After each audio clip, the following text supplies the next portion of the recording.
Well, the final third of the high school football regular season arrives here this evening. Good evening, folks. Chris Cottrell joining you from our Logos broadcast booth here in the press box at Bearcat Stadium in Scottsbluff. Tonight you got the Scottsbluff High Bearcats entertaining the Lexington Minutemen. Coverage on KNEB.TV, also Allo Channel 15, and you can watch on Mobius Channel 1500. Got the radio broadcast here on 106.9 The Trail, and we're streaming at KHYYFM.com.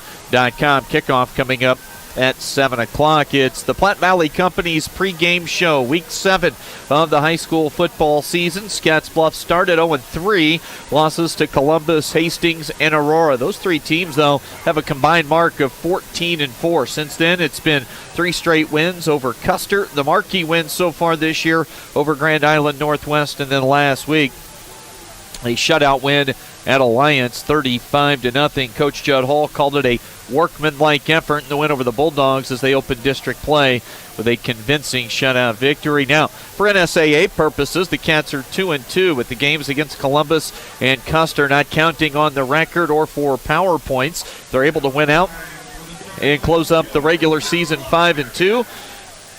Where could they slot in for the postseason? We'll hear what Coach Hall has to say about that when we get to Coach's comments here in just a few moments. Lexington, they're 2-4 this year. The Minutemen have wins over Class B downtrodden program in South Sioux City. Last week they won at home over Gering 14-6. That kept the Bulldogs winless so far. Lex features the play of senior running back Alex Ramos, who ran for just over 200 yards in last week's win against Gering.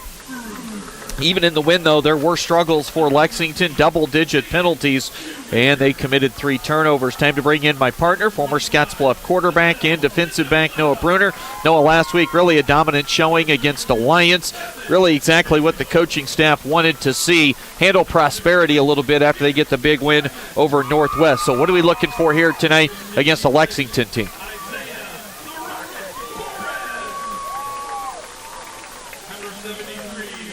That game last week, and they pretty much controlled all aspects of that game last week. So at this point, they really control their own destiny. With the game against Lexington tonight, and then they got McCook and Gering coming up. So really, they just got to take care of business tonight and control their own destiny. Yep, make it a 4th straight win. If they can get it to the winner's circle here this evening, confidence will be really booming at that point as you head into a road game at McCook next week. Always a fun trip down to see the Bison and the Bearcats, but first things first here tonight, this matchup with Lex. Our other game tonight on the network, Gering hosting McCook.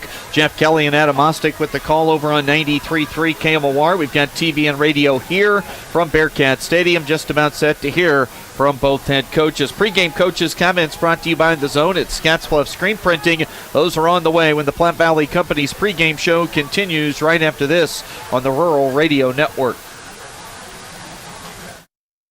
Box Butte General Hospital continues our mission to lead and innovate in healthcare delivery and community wellness. But this isn't just a hospital. This is home to exceptional patient care. This is the greatest place to work, receive care, and practice medicine. This is innovation in action. This is community wellness. This is where specialty clinics fit your needs. This is where a friendly smile, a warm hand, and an empathetic ear exist to care for you. We are Box Butte General Hospital. This is us. Great things are happening here since 1976. Home buying is filled with decisions. Neighborhood, floor plan, fenced yard.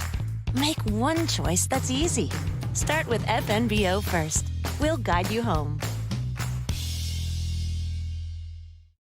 Home buying is filled with decisions. Square feet, fixer-upper, room to grow. Make one choice that's easy. Start with FNBO first. We'll guide you home.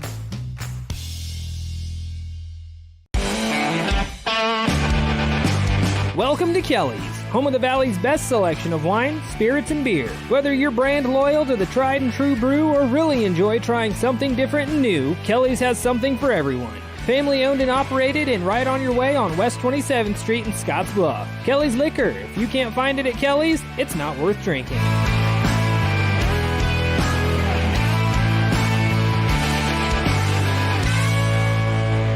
At TC and More in Scottsbluff, we believe it's the little things that make your house a home. Start with home decor. Brighten up any room in your house with flags, wall decorations, and custom art pieces. Next, brighten up your wardrobe with clothing and accessories like jewelry and purses from the Myra collection. And remember, seniors and military members receive an additional 10% discount. Visit our website, tcandmore.com, and like us on Facebook, TC and More, 1621 Broadway, beautiful downtown Scottsbluff. We're back tonight on our Platte Valley Company's pregame show. TV radio coverage tonight for Scottsbluff's home game against Lexington. Time to catch up with Minutemen head coach Jeff Rowan. Pregame coach's comments brought to you by The Zone at Scottsbluff Screen Printing. Well, Coach, we talked last week ahead of your matchup with Gehring, and you guys come out on top. Low-scoring game, 14-6. Let's start with your running back, Alex Ramos. 28 rushes, 201 yards unofficially from what I talked to Tyler after the game, so you had to be pleased with his ability to grind out a big game for you. Oh yeah, we're excited that anytime we can get Alex on track, that's been our thing all year. We've been trying to get him going, and when we do, he can make things happen. It wasn't easy, obviously. Gehring had lined up a lot of guys to try to stop him, so the line did a pretty good job, and Alex did a lot of things by himself. So.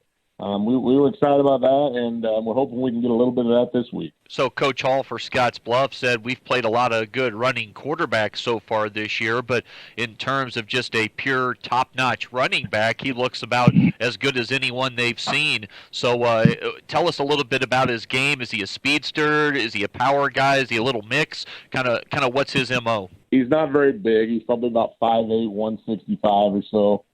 He reminds me a lot of some of Scottsbluff's speedy running backs. He's got decent speed. He's not a real burner, but his biggest asset is he can make people miss an open field. If we can get him through that first level and get him one-on-one with someone, he's going to win most of those matchups. He's a shifty little guy, and we're glad he's ours. Another thing you touched on last week that you basically said we have to start getting out of our own way. You mentioned turnovers and penalties, and it looked like even in a win, some of those things still cropped up. 3 turnovers, double-digit penalties, it looks like. So against an opponent like this week, you've got to get those taken care of, don't you? Yeah, without a doubt. Our consistency has been our biggest problem all season, and it continued to be last week. And like you said, we had 12 penalties 2 weeks ago against McCook, and we had 10 penalties last week against Gehring. So we're working on focus a little bit more here and seeing if we can. Scottsbluff is way too good of a ball club to make mistakes against. We're going to have to try and shore some of that up. I'm sure you were like everybody else, even despite the heavy graduation losses and some good early season opponents. It's a little shocking to see Scottsbluff start a football season at 0-3, but you turn the page a couple of weeks, and here they are with 3 straight wins. They beat Northwest, and they do it in dominant fashion. So I guess things are getting back to usual. If you're scouting Scottsbluff, they kind of just look like their old selves, don't they? Yes, they do. They are big, and they're tough, and they're mean, and they're well coached. And I'm telling our kids to make sure that they have their insurance cards with them this week. So we're gonna have a good week of practice, and we're gonna come out, we're gonna get off the bus, and we'll see if we can get some things done. What's a key against a team like this? Where does it start? I mean, you of course you need to score some points and you get some stops, but what goes into doing those two things? Well, I think defensively you got to try and get as many guys at the point of attack as you can and slow them down and make them have to put those drives together. I mean, their offense is made to put drives together, so you just got to try and make them snap the ball as many times as you can, and hopefully, they're high school kids. Hopefully they'll make mistakes and put the ball on the ground or throw an interception or something, and we can take advantage of those things. I watched their Alliance film from last week, and it amazes me. The Alliance kids, for some reason, they do not back down from the Scottsbluff kids. I don't know what the deal is out there. I guess maybe they're just tired of hearing about each other or what the deal is, but they compete. Even the final score maybe didn't indicate how good that game was last week. Well, Coach, one more thing for you. Just you kind of touched on it already, but one thing that really stands out that you guys have to do to have a chance in this one. Yeah, we have to try and slow them down. We have to be more consistent offensively. We're going to have to put some drives together. We're going to have to take care of the football, cut out the silly penalties, and try and make a game out of it come fourth quarter and see if we give ourselves a chance. Lexington head coach Jeff Rowan. Coach, appreciate the time. Have a safe trip out, and best of luck in this one. Thank you. Appreciate it. We'll come back with more right after this and hear from Judd Hall when we come back on the Rural Radio Network. Plant seeds of safety around irrigation equipment. Here are some potential hazards. Avoid moving irrigation equipment on windy days. Never try to remove an irrigation pipe that is contacting a power line. Keep spray from irrigation systems away from power lines. Make sure wiring is always grounded properly. Stay away from irrigation systems during lightning activity. We should always promote safety in all fields of endeavor. This message is brought to you by Chimney Rock Public Power, your touchstone energy partner, the power of human connections. At 21st Century Equipment, we're proud to introduce the new Build Your Own tool. Build the John Deere you've been wanting and see how affordable it really is. Visit 21stcenturyequipment.net to build your own compact utility tractor, mower, or gator. It's easy to add implements, attachments, and view financing options. Build the exact tractor for your needs at a price you can afford, all from the comfort and safety of home, with the new Build Your Own tool at 21stcenturyequipment.net. Hydrozen. Unplug and recharge. What is Hydrozen? It's total body relaxation. It's total body recharge. It's floating weightless on water. Floating your aches, pains, stresses, and worries away. Hydrozen is a revolutionary new therapy using Epsom salt saturated water as a way to relax and rejuvenate your body. And it's now available in Scottsbluff. It is for most ages and has many benefits to the mind and body. Visit hydrozenfloat.com or call us at 308-63. Bundle and save with Allstate. In Gearing, call Allstate agent Michael Engelhop for a quote today at 308-436-2123. Welcome back into our Platte Valley Company's pregame show here on this Friday evening. Another high school football Friday night. TV coverage, radio with the Cats at home to take on Lexington. Time to visit now with Scottsbluff head coach Judd Hall. Pregame coaches comments brought to you by The Zone at Scottsbluff Screen Printing. See Shane Wilson and his staff, and you can be in the zone all season long. Coach, well, really just a take care of business type effort last Friday night on the road at Alliance. You open up district play with a convincing win against the Bulldogs. Big game from Alex. Defense pitches the shutout. Overall thoughts on that performance against Alliance?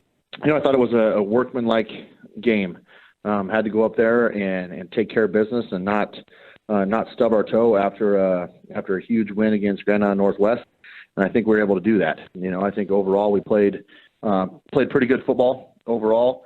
Kind of a mental lapse or a lapse in effort coming right out of halftime, but our kids were able to respond after that, and I thought we played really well again in the fourth quarter. First year for Keith Gilley calling the signals defensively and being on staff, and really had the breakout performance 2 weeks ago, holding Grand Island Northwest to around 150 yards of total offense, doing that over 4 quarters against a Coach Stein team. Pretty impressive. And then they come back and they get a shutout against an Alliance team that has some kids that can make some plays and find their way to the end zone.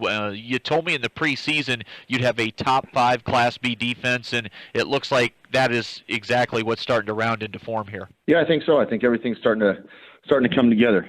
Coach Gilley's background has been in a 4-front or a 4-3 base defense.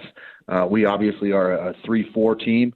So I think it took an adjustment on our kids getting used to the way he sees the game and the way he calls the game, and then a little bit of an adjustment for Coach Gilley to see the game through that 3-4 front as opposed to that 4-3 front. So I think everything's starting to come together.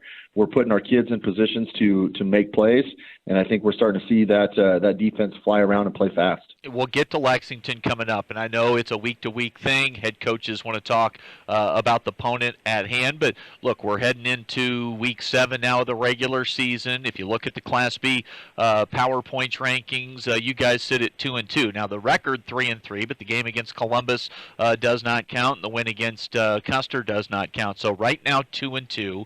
And that's got you sitting 12th in Power Points. What has to happen for you guys to move up enough to maybe get a first-round game at home? Or just how do you see this thing shaking out for your team and looking ahead a little bit? Well, to tell you the truth, I haven't looked at it a whole lot because of the COVID situation. If teams lose games down the stretch here, that's going to throw a big wrinkle into into everybody's PowerPoints. But I think overall, if we want to have a chance to stay at home during the playoffs, there's no question we have to win out and let the chips fall where they're at. So there's no question about that. But we really have to focus in a week that has a lot of distractions. We really have to focus on Lexington and the game Friday night at 7. We talked about this young man on the post-game show on Friday, and I wanted to bring him up last week on the pre-game show. So let's do that right now. You might say a few of the same things, but I think folks need to hear this. Talking about your kicker, Placido Rodriguez. He kicks off. He punts. He's been really good on the PATs for the most part this year. And what you said about him on the post-game show Friday, lends itself to a really great teammate. So, A, how about the job he's doing? And then, B, just talk about him and his selfless nature as a player. Well, yeah, he's doing a great job for us. Like I talked a little bit on the post-game show, as he came to us preseason and said, "Coach, I just want to kick. I don't really want to play offense or defense. Are you all right with that?" And I said, "Absolutely, Placido. We'd love to have you be a part of the team." So he comes out there. He shows up to practice every day. Hasn't missed at all. He goes over, and in between our special teams periods during practice, he punts and kicks for probably at least an hour every day, working on his craft. And then when we need him to fill in or to snap on some scout team or some 7-on-7 situations to help us out, give us a look, he comes over and does that. So he's just, we're talking a lot this week about role players and what your role on our team is. I think Placido fits that to a T. He knows his role on our team is to be our punter and kicker. He's doing that to the best of his ability. And then he's also helping out in his role during practice and helping us become a better team. So, every good team has role players, and every great team has role players that understand their role. And I think Placido understands his role on this football team. Multiple 100-yard rushers here a couple weeks ago against Northwest. The big game from Alex last week. We need to talk about the big guys up front that are help kind of paving that way. You knew you'd have a big offensive line coming into the year. Tony steps in as a first-year starter. 6'4", 290. You've got old reliable Tyler snapping the football. Kellen Hayes. You guys have got a lot of beef up front. And that includes when you include a kid like Trevor at a tight end spot. So how good have these guys been? If you want to single anyone else out, feel free. But these guys deserve some credit and some recognition because they're doing a great job up front. We've kind of built our offensive philosophy around our offensive line. We trust those guys up front to get us in positions to run the ball, and then get us in position when we do play action pass to give us time. So we trust those guys up front. I think they're really starting to gel as a unit, taking a lot of pride in what they're trying to do up front. And they're kind of the heart of our team right now. Nothing goes without those guys up front. So they're really starting to become a cohesive unit and understand the scheme even more in depth than they did at the beginning of the season. So that's always a plus to have in your back pocket when those guys start seeing it beforehand. They're coming off and telling us exactly what's going on in front of them, and allows us to make those sideline adjustments that just help you throughout the game. We'll get to this Lexington matchup coming up here in just a few moments. We'll step away, come back with more with Coach Hall right after this on the Rural Radio Network.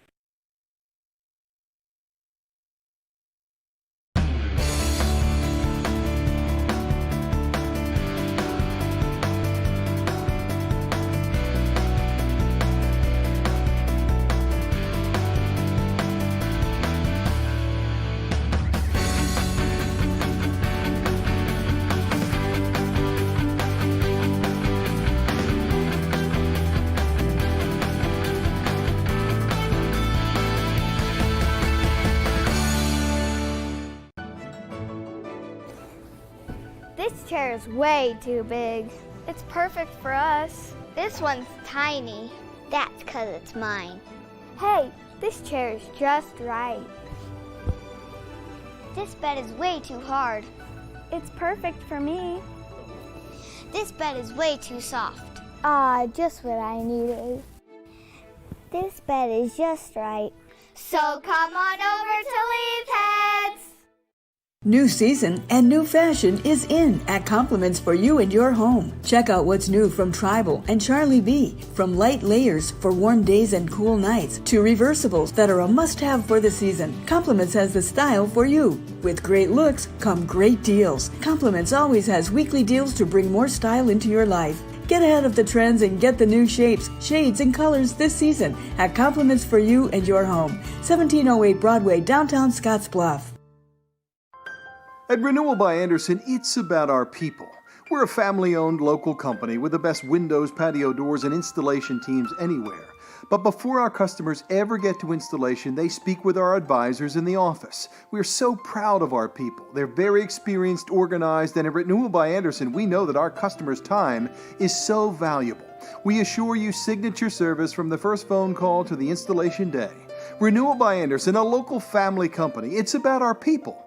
Game show here on this Friday evening. Another high school football Friday night. TV coverage, radio with the Cats at home to take on Lexington. Time to visit now with Scottsbluff head coach Judd Hall. Pregame coaches comments brought to you by The Zone. Back on the network tonight, Platte Valley Company's pregame show continues. We wrap up pregame coaches comments right now. Our final segment with Cats head man Judd Hall. So, Coach, sort of similar to last week, and actually even more so. You've touched on the difficult week of homecoming, and now you've got an opponent that everyone's expecting you to beat. The kids have got to be locked in here and dialed in. Have they done a good job handling all the distractions so far? You know, so far throughout the week, we've done a good job maintaining the balance between letting high school kids be high school kids and keeping the main thing for our Friday night game. So, you know, I like the energy they've brought so far this week. I like where their heads are at. So hopefully that transitions into a positive experience for us on Friday night. And Lexington comes in off a win, and I mean, I don't care who you beat. When you win a high school football game, as a kid, you're feeling pretty good, and as a coach, you're feeling a lot better than had you lost. So they beat Gearing 14-6. I know there were plenty of mistakes on both sides in that game, but when you put the film on from Lexington, what are you seeing? See, they're big up front on the defensive side of the ball. They probably have the best running back we've seen so far this year, true running back. We've seen some great running quarterbacks this year so far, but as far as a true running back, I think the Ramos kid here from Lexington is the best athlete we've seen at that position. So on the defense side of the ball, I think our key is going to have to be to run to the ball. They do some zone scheme, so we haven't seen a lot of zone blocking teams that allow him to make plays and make cuts as he sees them. So we're going to have to be very disciplined on defense and run to the ball. Then offensively, they're big up front on the defensive line. Okay, going to have to know our assignments. Going to have to stay with our blocks because they're very good at getting off blocks and running to the ball. And we'll get you out of here on this one, finishing up with Scottsbluff head football coach Judd Hall. Let's get to a key to the game tonight, always brought to you by Team Auto Center, home of the lifetime warranty. And you get that lifetime warranty with every new vehicle purchase there at Team Auto Center. So, Coach, kind of putting a bow on this one, you talked about some of the things that both sides of the ball will need to be looking for as the head coach on the sideline in a winnable football game. What are you going to be focusing on for your team, whether it's OD, special teams, or anything else that comes to mind as a key for tonight? I think key for tonight is going to be effort across the board. Looking for consistent effort and looking for a championship effort. You know, we've started talking about the steps you need to take in order to put yourself in position to win a district championship, and I think effort goes to the front of that list. If you're not willing to play with effort, if you're not willing to play at 100% all the time, accomplishing your goals that you set in front of yourself as a team are going to be hard to do.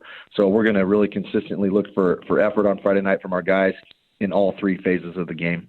Effort the key tonight, according to Coach Hall. That will do it for pregame coaches' comments. Coach, always appreciate the time. Best of luck tonight. Look forward to talking up in the booth afterwards. Thank you. Appreciate it, Chris. We'll come back with more kickoff approaching right after this on the Rural Radio Network. Hey, I've been hanging out here a long time outside of Panhandle Auto Group, and boy, do they have a great selection of vehicles. And their sales team is great to work with, and you can also get your vehicle serviced and detailed too. Welcome to Panhandle Auto. This is Sam Serta, General Sales Manager. It has been our pleasure to serve you for the past 2 years. At Panhandle Auto, we have a seat for everybody. Whether you need a vehicle for yourself, a son, or daughter, our team will go above and beyond to satisfy your needs and even your dreams. So again, thank you from Sam Serta, General Sales Manager at Panhandle Auto, for allowing us to earn your business. At Panhandle Auto, it's time for something different.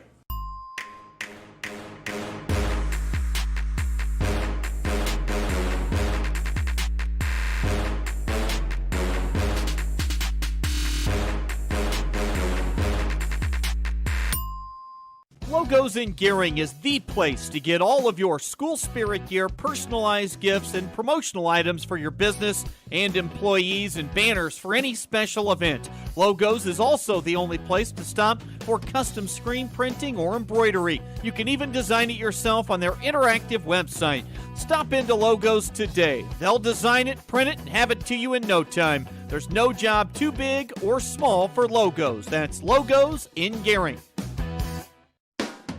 The Verizon family is full of frowns because they're spending too much for their unlimited data and phones, while the Viero family is all smiles because they're getting 4 lines of unlimited data with 2 free Apple iPhone SE for mom and dad and 2 free LG K31 smartphones for the kids, all for just $100 a month. They're saving so much, they're able to get Fido. Find out how you can too at Viero.com or your nearest Viero store.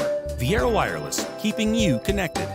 Lexington's going to get the football. Let's get you their starting lineup here. Brought to you by Western Nebraska Community College. From diplomas to degrees, it's for me, and you can always learn more at wncc.edu. Their offensive line averages just under 200 pounds a man. Isaac Scharf at left tackle, 6'2", 210, a junior. At left guard, Ishmael Ayala, 6'1", 180. He's a junior. The center's 195-pound senior Noah Converse. Manuel Ortega, 5'10", 200, a junior at right guard. And Caden Neben, 6'1", 195-pound senior at right tackle. At quarterback, Caden West, just a sophomore, 6'1", 170. We'll see plenty of Alex Ramos, their senior halfback, had 201 yards rushing last week. Also in the backfield, 31 is the number. The name is Hunter Stewart, a junior at 5'10", and 170. They'll feature in the passing game, Anthony Rodriguez, a senior. Julio Rodriguez, also a senior. And a third senior will be in the mix as well there, Harold Pineda. And we'll see some Jackson Conrad operating as a receiver in this one as well. What about Scottsbluff defensively up front? Combination times of Nick Mogg, Xavier Garcia, and Chance Simons. Garcia and Mogg are senior, Simons a junior. We'll see some Kellen Hayes, and Tyler Smith has been doubling up and been playing plenty on both sides of the football this year. Linebacking core has turned into a real strength, really, after some early season struggles. Jace Wilkinson, just a sophomore, one of the team's leading tacklers. Evan Hagem, a senior inside backer, 215. Hazel Mendoza, 5'8", 190, a senior. And Jared Baltazar, 5'11", 170, and a senior. And in the secondary on the corners, 2 veterans, James Bruner and Alex Galindo, a pair of seniors, and 2 seniors back deep at the safety spots in Brett Hill and Caden Shoemaker. Chris Cottrell, Noah Bruner, glad to have you along from our Logos broadcast location here in the booth at Bearcat Stadium. As for Logos, find them on 10th Street, Gearing. They've got all your screen printing and embroidery needs all covered. Jeremy and his crew do a great job. Shop their showroom or have something custom made. That's at Logos in downtown Gearing. Placido Rodriguez with the kickoff. It'll be fielded at the 1-yard line. On the return, it'll be tackled shy of the 20, in fact, right around the 15-yard line.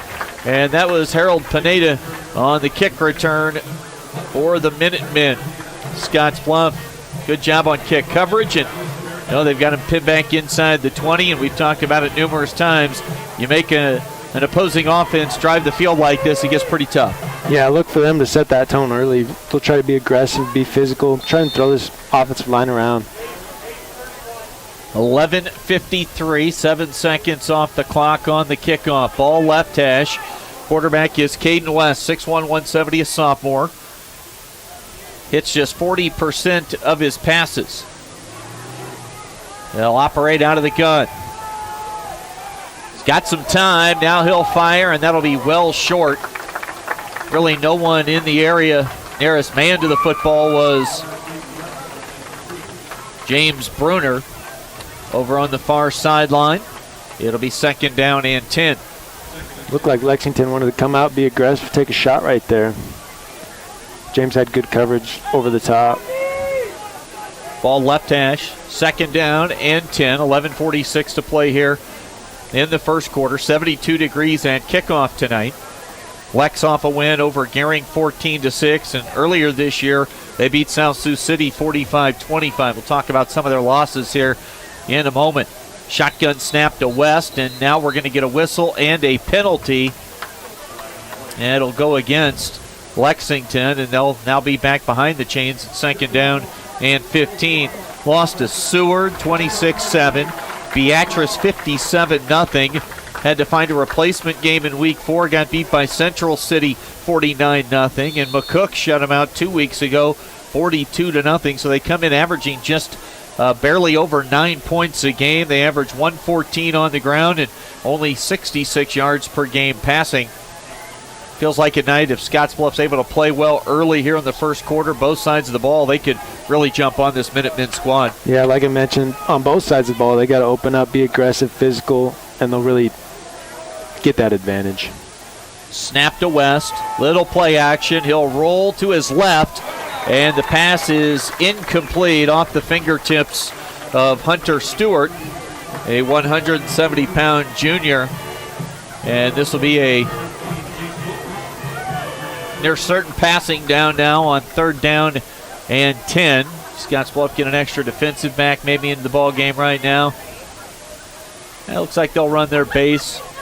We'll see Trevor Schwartz. He's in an inside backer spot. Hazel Mendoza is not on the field right now. Isaiah Torres at the nose guard position. Nick Mogg left in. Chance Simons on the right side. Jace Wilkinson slides out into the slot. Trips right side for Lexington. They show pressure from Baltazar off the right edge. West steps up. Pass is over the middle and incomplete. I think that was Jace Wilkinson on the coverage. And a quick 3 and out for this Scottsbluff defense. Just 25 seconds off the clock is all. Yeah, they came out with 3 straight throws, not really giving that Alex Ramos really any chance to get any yards yet. Yeah, and he ran 28 times for 201 last week, and they bypass Ramos on the opening drive. Spiraling kick. Jose Rodriguez fields it at the Lexington 45. Short return. They'll mark the football at the 41-yard line. And great starting field position here for a Scottsbluff offense that put up 35 yards last week. They averaged 20 points a game. That number's been going up here in the last 2 weeks, 27 and 20. We'll see Brett Hill, the senior quarterback. Jackson Ostick in the backfield along with Alex Galindo. And Evan Hegum is the fullback. Double tight end set. Wing back Galindo to the right. Snap and the handoff to Ostick. Ostick bounces off a tackler. He's loose. He's at the 30. Jackson Ostick to the 20. Ostick will be tackled by Pineda inside the 10. They'll mark him down at around the 8-yard line. A pickup of 33 yards on the first play from scrimmage. Jackson Ostick, who came into play tonight with 384 yards rushing, picks up 33 on his opening jaunt. And unfortunately for Lexington, they might see that a lot tonight. They ran over the left side of the line. Kellen Hayes, Chance Simons, and Christian Arnold, the tight end. Snap to Hill. He'll give it to Galindo. Alex is bottled up. And not a lot of room there for Galindo, who's turned into just a dynamic player, playmaker, Noah. 3 touchdowns in the passing game, 15 catches. 74 yards per game rushing, 369 total on the year, and he's got 5 touchdowns there. Yeah, I think one of his strongest characters is his vision. He's able to find those holes and just get through them quickly. They give to Ostick, and Ostick takes it inside the 5 down to the 2. That'll be a gain of 5 on the play for Jackson Ostick. And I think I might have had a couple of those numbers wrong. Double check here when we get a moment on Alex. Third down and goal. They'll run quarterback power. Brett Hill, the keep right side, and he's going to be shy of the goal line. Picks up 2, and that gets it down to the 1 yard line. So it'll be 4th down and goal. Yeah, Galindo has 516 yards rushing. My spot chart, I failed to update the touchdown column for Alex. He's got 12 total touchdowns on the season for the Bearcats. 5 of those coming last week in a tremendous effort on the road at Alliance. And the 4th and goal carry, it goes to Alex Galindo, up and bumped on his way over the goal line. And Alex Galindo now has 6 touchdowns in the last 4 quarters plus. This one comes with 9:24 to play in the first quarter. And you give this Bearcat offense a short field right now, and you're asking for trouble. A 41-yard drive capped off by a Galindo 1-yard touchdown. Kick from Rodriguez splits the uprights with 9:24 to play in the first quarter. It's 7-0 Scottsbluff on our West Coast scoreboard. At Elite Physical Therapy, we provide preventative and rehabilitative treatments that maximize function and promote well-being for patients of all ages. With 2 locations in Scottsbluff and Gearing, we offer the convenience of you choosing your location with the same great services no matter where you go. Stop into one of our locations today, in Scottsbluff at 214 West 27th Street or in Gearing at 10th and M Street, and see what Elite Physical Therapy can do for you. Treatment you need and care you deserve. Who is Hydrotex? Hydrotex manufactures and distributes over 300 different high-performance lubricants, including fuel conditioners, hydraulic and transmission fluid, and more. We've been helping customers improve their operations for more than 80 years with products made in the USA. We sell directly to customers and can even deliver right to your door to offer excellent service and value. Our products are made to exceedingly extend drain and grease intervals to reduce maintenance and labor costs to improve the budget. Whether you're in a factory, farm fleet, or like to go fast, Hydrotex is here to help. Visit your local Hydrotex dealer in person or online today. Great start for Scottsbluff, looking for their 4th straight victory after an 0-3 start. 9:24 to play here in the first quarter, a 7-0 lead as they get a 41-yard touchdown drive on their first possession of the night. Placido Rodriguez kick comes down to Pineda at around the 5-yard line. He brings it all the way across the field here to the near sideline and gets it out across the 40. They'll mark him down at the 42-yard line. So a nice return from Harold Pineda, senior wide receiver, defensive back. Short steps, but very quick and able to turn the corner and get it upfield. And that might have been Rodriguez's first tackle of his career. Kicker on the tackle. They'll come out with a single receiver to the near side. 2 to the left. Ramos, the lone back. And now we've got a whistle.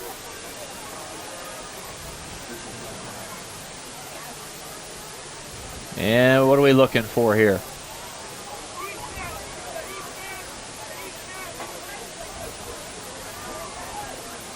Coach Keith Gilley was out near the numbers on the near side. Officials pick the football up. Scottsbluff able to get a different grouping on the field. Now we're ready for this first down and 10 play.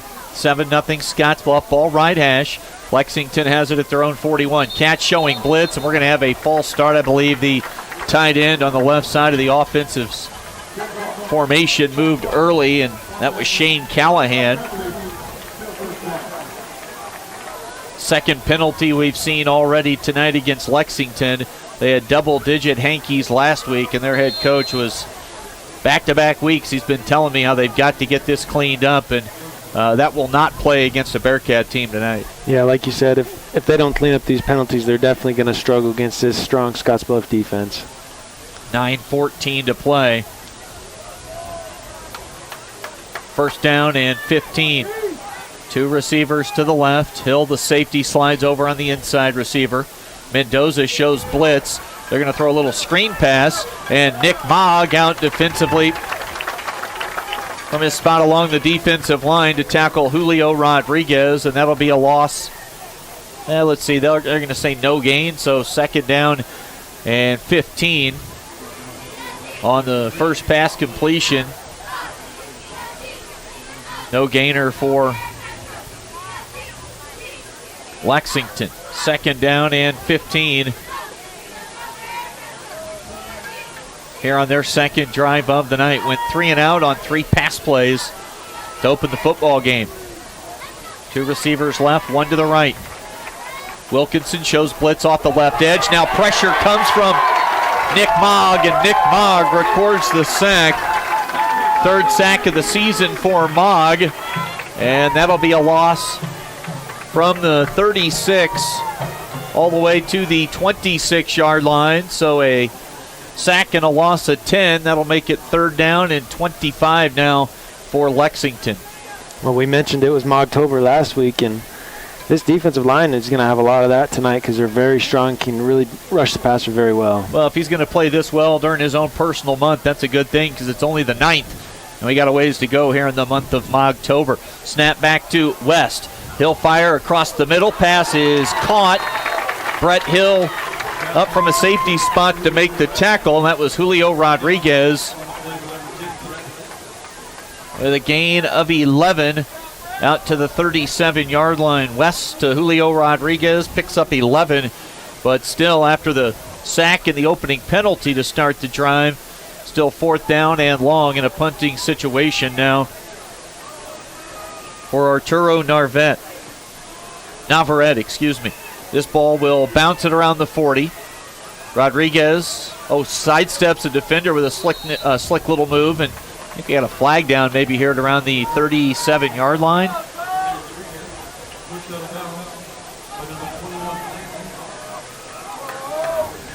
Holding the call against Scottsbluff, so they'll be penalized 10. And we'll see where the football winds up.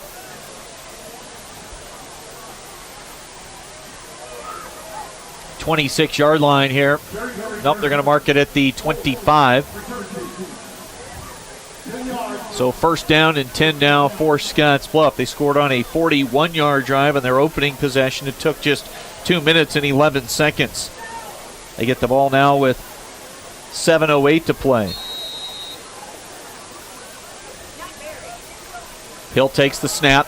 Play action. He'll roll out to his right and passes off the hands of Evan Hegum and falls harmlessly out of bounds far sideline. Second down and 10 upcoming for Scottsbluff.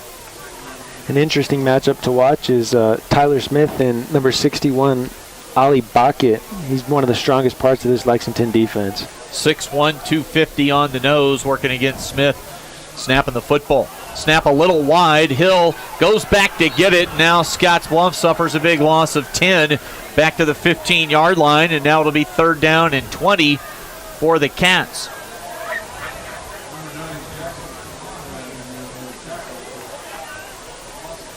And Lexington's going to try and do that all night. They're not going to come in here and let Scottsbluff run all over them. They're going to still be aggressive, try and get after that quarterback. 6:35 to play here in the first quarter. 7-0 the lead for the Bearcats. Hill barks out the count, gets the snap. He'll roll near side.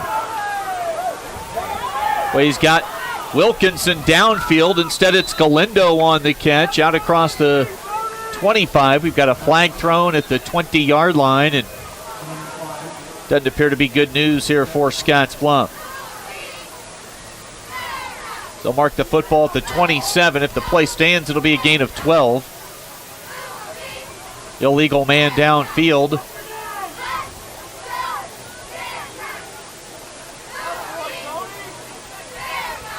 And they will decline the penalty. They'll move to readjust where the spot of the football is. So a pickup at 12 on the pass play from Hill to Alex Galindo. And it'll be fourth down and 8 for the Bearcats in a punting situation now. with Placido Rodriguez on. He's averaging 38.5 yards per punt so far this year. Return man for Lexington has his feet planted at the 35. High, spiraling kick.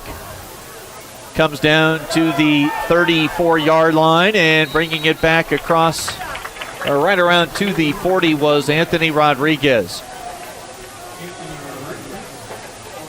So Lexington finds a little bit of confidence there. They get the sack on Hill after the incomplete pass, and that drive dead in the water after the 10-yard loss. Yeah, that's a good stop by Lexington. Now they better take advantage of it and try and be patient here, try and get that running game going. Yeah, you mentioned Bucket. He fills out his uniform well. 6'1", 250, just a junior. 1st and 10. And they have taken to the air here early, have yet to put the ball in the belly of Alex Ramos, their senior running back. Man in motion to the near side, wide side of the formation. They go Wildcat. They snap it to Harold Pineda. And Pineda across the line of scrimmage. He'll take it out to the 43-yard line for a gain of 3, and that'll make it 2nd down and 7 now. Trevor Schwartz comes off to the near sideline for Scottsbluff. Hazel Mendoza back on in an inside backer position. Ball left hash mark. 5:32 to play here in the first quarter. 2 backs in the backfield. West, the quarterback, in the pistol. They'll snap it, and the handoff goes to Ramos. Tries to bounce to the outside, gets the corner turned, and we'll see where they mark him out.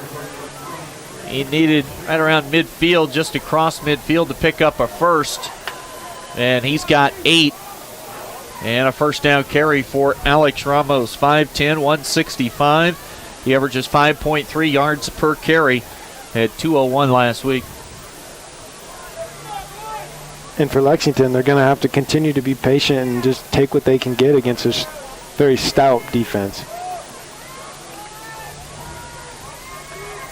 4 or 5 yards on the ground is nothing to sniff at if you're Lexington. Take it, appreciate it, get back in the huddle, and maybe do it again.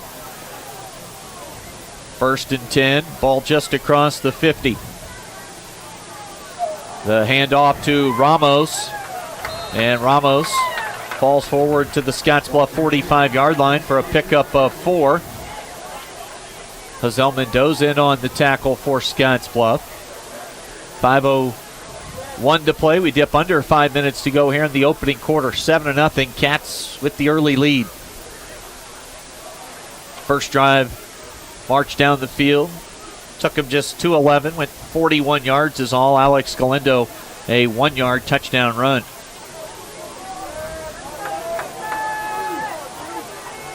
Lex to the line of scrimmage. Receiver, 1 to each side. 2 backs in the backfield. Snap to Caden West, the quarterback. He looks left. Ball is caught. James Bruner breaks and gets there to make the tackle. Anthony Rodriguez on the reception. That'll be a gain of 7 from West to Anthony Rodriguez, and a little combination of the run game and a short passing game could be find some success here for Lexington, at least on this drive. Yeah, James actually made a great break on that ball. He was just a tad bit late. Good throw, good catch. Yeah, West had some zip on it, got there pretty quickly. They'll run a receiver out here to the near side. Galindo may end up. Hand off to Alex Ramos. Ramos is loose. Ramos to the second level. Tackled down around the 20. We'll see where they mark him. Maybe a gain of 17 for Alex Ramos.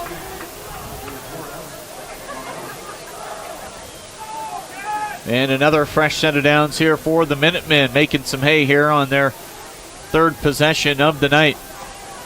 Yeah, they're really finding a good mix of that run and pass and finding a little bit of their rhythm. Judd Hall said Ramos was going to be the best running back they've faced this year. Of course, the quarterback from Aurora, Ethan Shaw, did a number against him in the run game.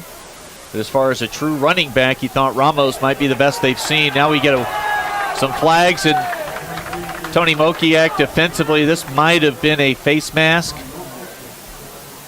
or holding. I think it's definitely going to be one of the two. Face mask against Mokiak of Scottsbluff.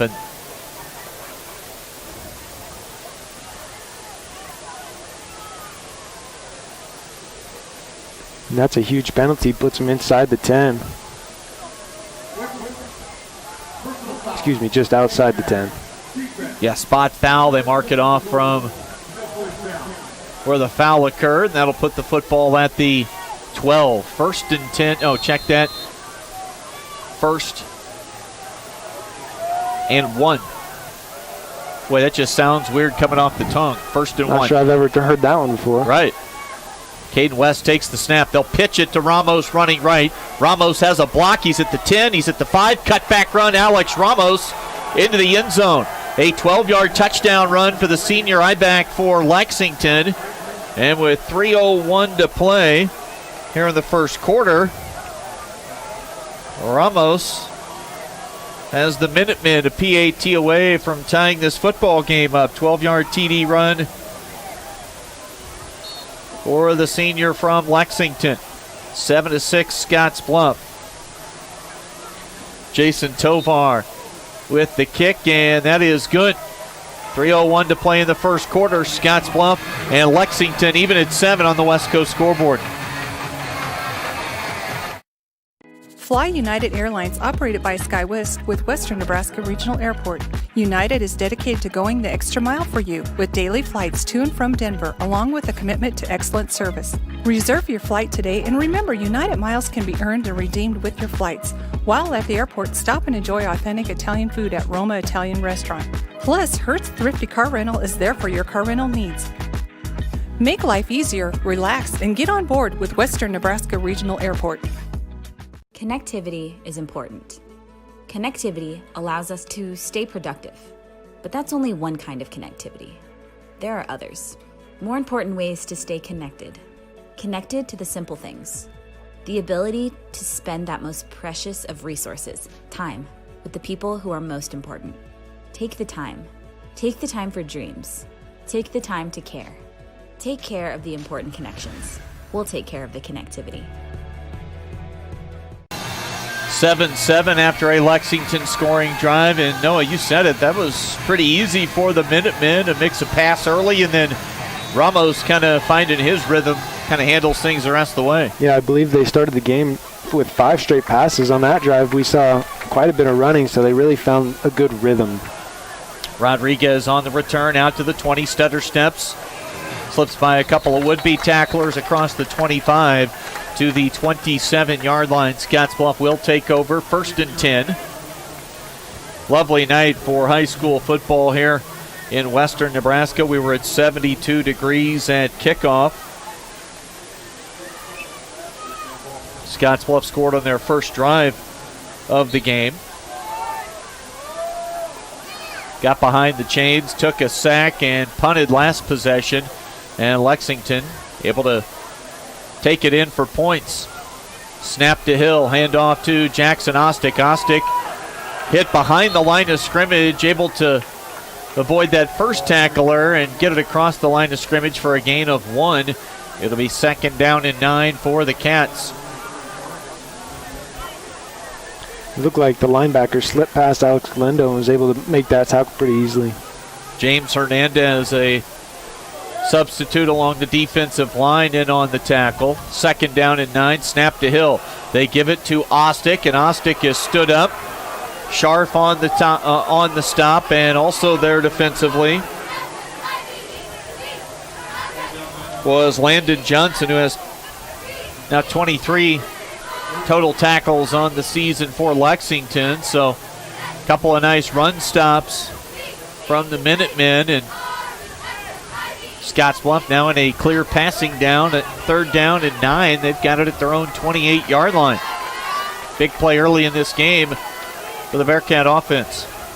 Snap to Hill. Hill roll to his left. Near side, fires. Pass is caught by Galindo, and he caught it in traffic. Hunter Stewart was there defensively. And also Anthony Rodriguez. They get it out to the 40-yard line, a pickup of 12, and that'll move the chains for Scottsbluff. Big third down conversion. Yeah, like you said, that was a huge first down. Look for them to try and open this game up a little bit more now. Double tight set. Give to Ostick, running straight ahead. Jackson to that second level of the Lexington defense. He'll be tackled at the 49-yard line, a gain of 8.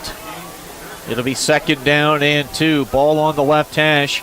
We come up on 1 minute to play here in this opening quarter.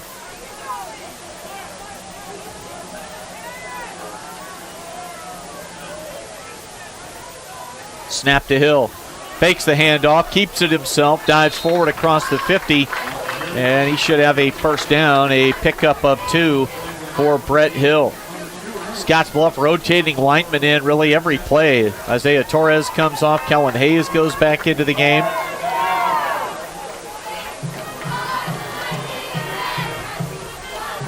.45 seconds to go in the quarter. Ostick to the left of Hill in the gun. Wing right, fullback, short and set right side. They'll run outside to the wide side. Jackson Ostick tripped up, coming up from the secondary. Nice tackle by Julio Rodriguez. Yeah, what a tackle by Julio Rodriguez there. He looked like Jackson Ostick really had the edge, and he just came up, made a great play. Gain of 3 for Ostick. It'll be second down and 7.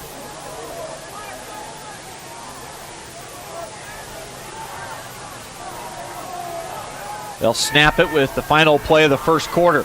Hill rolls to his right, sets his feet, throws back across the field. He's got Trevor Schwartz at the 10, and Schwartz on the final play of the first quarter hauls in a 46-yard touchdown pass. Nice play action. Schwartz got behind the secondary. Yeah, what a great Brett Hill had great vision on that play, looking back across the field, and just noticed that Trevor Schwartz had outran that safety. Snap and the kick from Placido Rodriguez. Curls it in on the left upright. So after 1 quarter of play, Scottsbluff gets the final play touchdown in the first quarter. They lead 14-7 on the West Coast scoreboard. At Platte Valley Bank, we believe it shouldn't cost you money to access your money. That's why we offer free ATMs anytime, anywhere. Whether you are across town or traveling abroad, there won't be an added expense to access the funds in your Platte Valley Bank account. Free ATMs are just one of the great benefits of banking with us.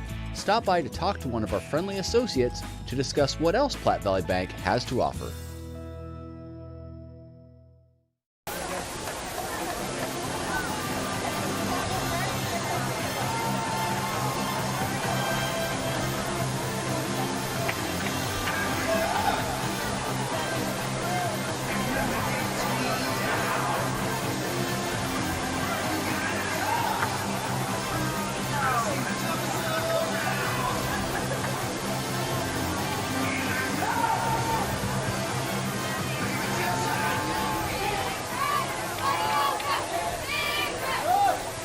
Chris Cottrell, Noah Brunner back with you as we get second quarter action underway here at Bearcat Stadium. Scottsbluff scores a touchdown on the final play of the first quarter. They lead Lexington 14-7.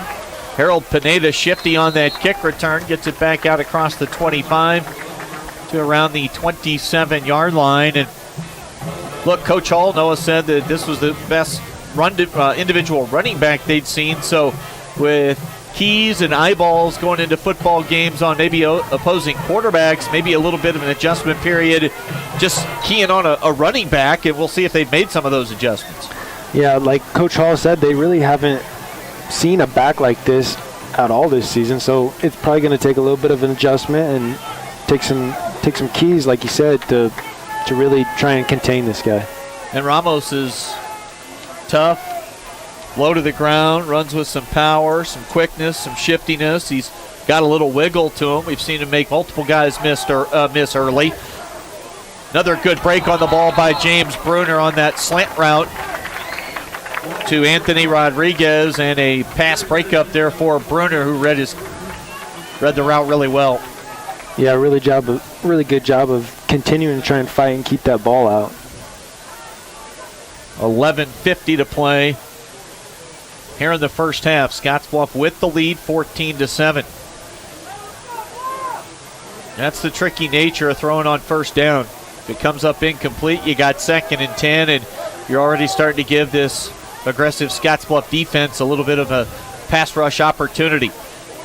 In the gun, Mendoza shows blitz. They run right by the blitz. Ramos steps out of a tackle of Caden Shoemaker, makes a man miss at the 50.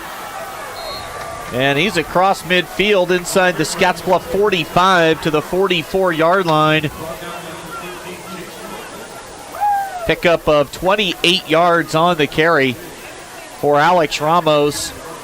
2 inside backers blitzed, and they were able to run right by it. That left a lot of green grass for Ramos. Now some tempo and a hard count. Gets Scottsbluff to bite, jump off sides. Multiple guys into the neutral zone. Chance Simons included along the right side of the defensive line. And Lexington's doing a very good job of keeping this Scottsbluff defense, they're very unpredictable, and they're really catching this Scottsbluff defense off guard. Throwing on first down, bypassing their running back on the first drive, throwing it 3 times. They have success on the run play. They hustle the line of scrimmage, go quick, and get Scottsbluff a little antsy, and they jump off sides. First down and 5. Snap to West. The give to Ramos. Looked like he was going to be stopped for a loss of 1 or 2. Still able to work his way inside the Bearcat 40 to the 38-yard line. Short gain of 1. It'll be 2nd down and 4. And a couple plays ago, Ramos was showing off that stiff arm, so he's a very physical runner, and Scottsbluff's really going to have to try and contain him and tackle well tonight. Had multiple guys in the backfield there with a shot for a tackle behind the line of scrimmage. Couldn't get it done. 2nd and 4. 10:29 to play.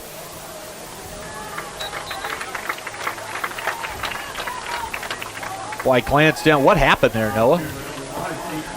Looked like he came up, maybe trying to just get what they can get at this point, make it a short 3rd down. Short and manageable. West just walked up under center, took a quick snap, and dove forward for a yard. Backs really never moved.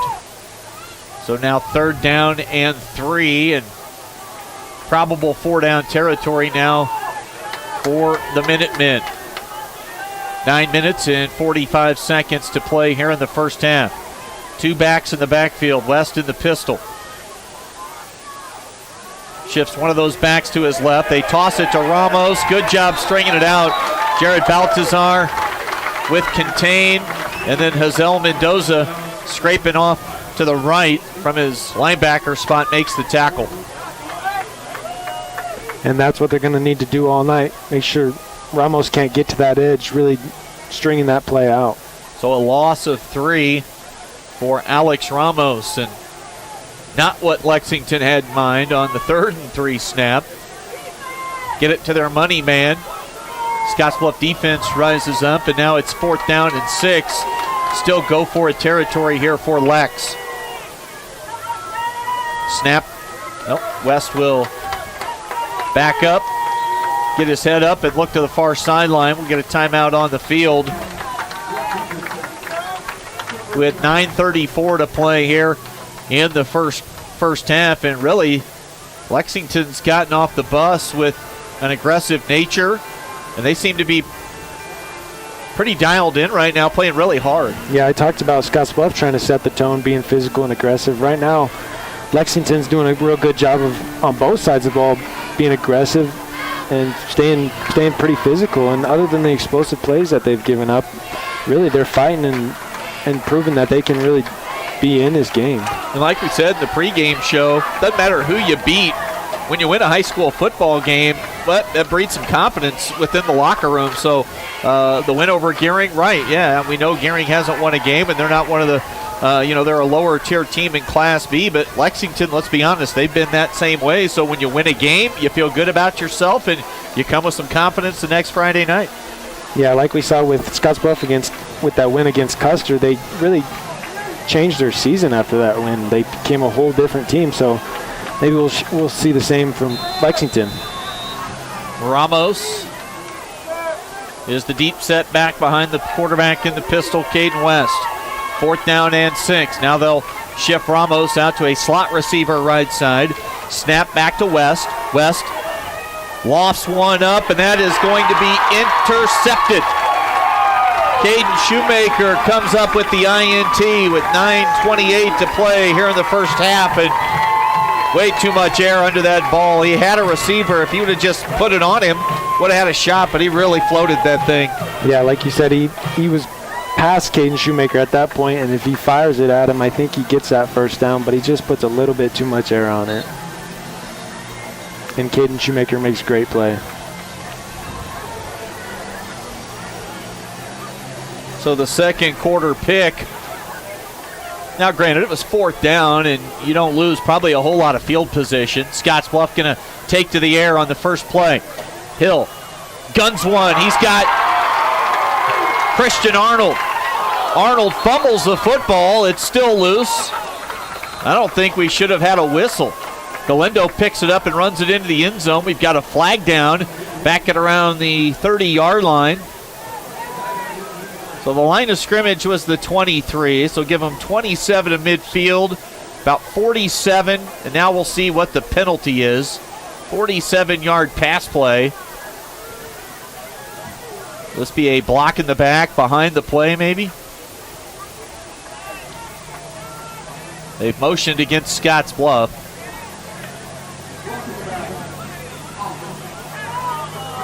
So a block in the back called against the offense. Didn't see who the guilty party was, but big pass play from Hill to Christian Arnold. And Brett had a lot of zip on that one. Yeah, he really fired that one at him. Great catch there. Arnold made a couple of tough catches, his first 2 of the year 2 weeks ago, and building some trust with his quarterback.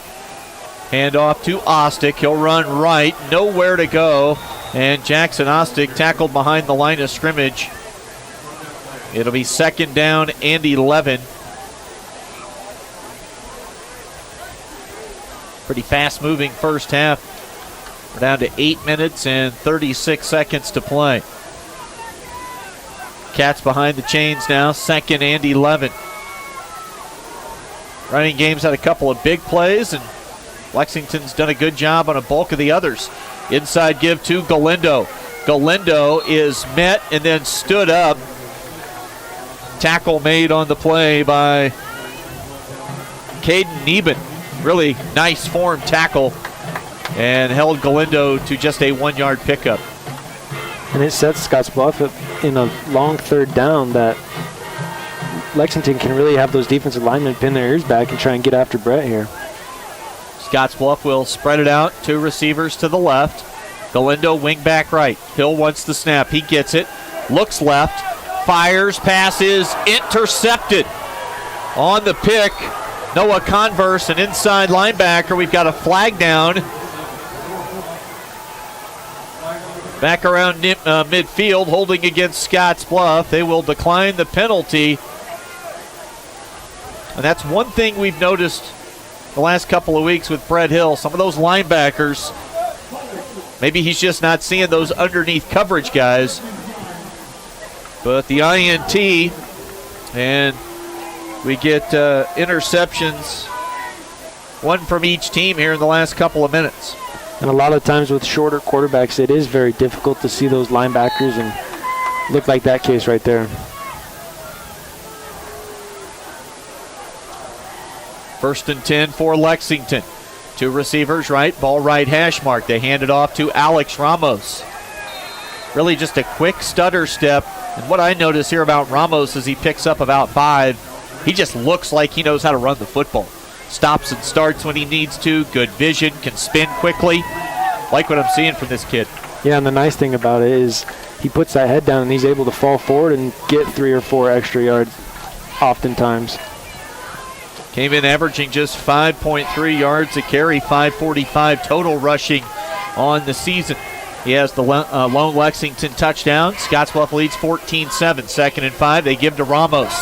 Steps outside. He'll have another first down across the 50 to the Scottsbluff 48 for a pickup of 8. That'll move the chains for the Minutemen. We'll go under 7 minutes to play here in the first half. And the design of that play looked like it was an inside run, and he got it to the outside in a hurry. Yeah, what I'm seeing is Scottsbluff is getting to the right places. They're just not able to make those tackles like we saw there with Jace Wilkinson. Tony Mokiak getting some work along the defensive line, more than we've seen in most other games. Inside give to Hunter Stewart. Tackle made by Evan Hegum from his linebacker spot. Short carry. Pickup of 2. It'll be 2nd down and 8. Stewart, the secondary running back, came into the game tonight with just 15 rushes on the season. 6 minutes and 20 seconds to play. You wonder if that last interception from Lexington will have them more focused on the ground game here for the remainder of this half. Hard count, and Mokiak jumps into the neutral zone, and they're going to get Isaiah Torres into the game, replacing Tony Mokiak. And boy, when you haven't played a ton along the defensive line for very many stretches this year, and Tony's ultra aggressive, and you get that hard count, you get him to bite. Yeah, Lexington knows that, and they're really doing a good job of staying ahead of the chains against this pretty good Scottsbluff defense, and they're finding themselves in 2nd and 3rd and shorts. So it's 2nd down and 2 after the penalty. Give to Ramos. We've got a flag. This looks to be in the area of holding. Ramos picks up 6 yards on the carry. Holding is the call against Lex. Inopportune time for that type of penalty. And a 14-7 lead right now for the Bearcats. And just as I say, they're staying ahead of the chains. They get a hard penalty there.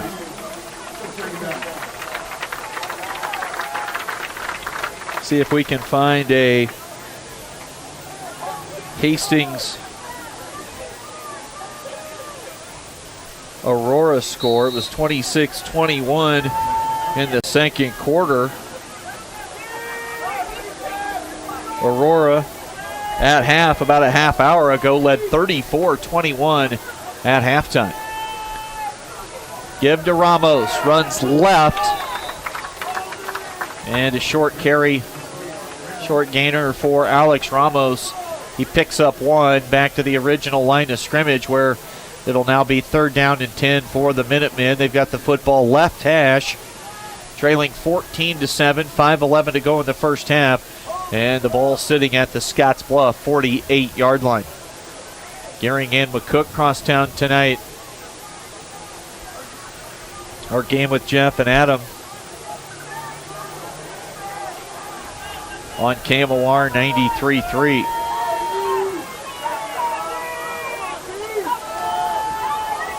Trips right, 3rd and long. Snap to Caden West. Design roll of the pocket right side.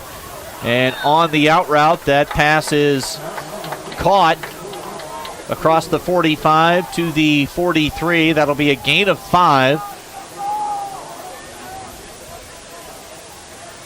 As West connected with Julio Rodriguez. And a big 4th down now. Huge 4th down, Noah. Yeah, Scottsbluff has the touchdown lead. If they get a stop and get the ball, can do some damage with it, and then they get the ball to start the second half. Trips left, receiver to the right. Snap to West, straight drop, he looks left. Now comes back to his right. Bearcat defense converges. Evan Hagum, Jace Wilkinson, and Chance Simons all near Caden West, and they get the stop after a 3-yard pickup And the Bearcat defense turns it over on downs, and the offense will head back out and start their drive here just across the 40. And good hustle there by Chance Simons, just catching Caden West right before the first down. Hill tries to bounce back off throwing the interception. There is a big stick. Noah Converse from his inside backer spot just laid the wood to Jackson Ostick for no gain. Yeah, what a hit there. Probably one of the biggest hits I've seen all season. I mean, that was darn near a decleater, wasn't it? Yeah, that's one of those you get hit and kind of take a few seconds and get yourself back together and try and shake it off. He'll line up. Ostick will to the left of Hill. Traditional two tight end set. They fake the handoff to Ostick. They come into the flat with Evan Hegem, and the big bulldozer catches it, falls forward to the 50. That'll be a gain of 9 and leaves Scottsbluff. We'll see where this is marked. Yeah, they're going to be just shy. So a pickup of 9. It'll be third down and really nothing more than a few inches here, it looks like, for this Scottsbluff offense. Good hands, though. Hegem was covered. Ball right where it needed to be. Third and inches. The give to Jace Wilkinson. And Wilkinson, I don't think he got there. In fact, they'll mark him. And where they're going to spot the football, it'll be a loss of a couple of inches. We'll call it no gain. It'll be 4th down and 1 for the Bearcats. Looks like they are sending on the punt team. You surprised by that? I'm not, because if you don't get this and set Lexington up with a short field, I think you're in danger. So I think this is a good punting choice. 2:35 to play.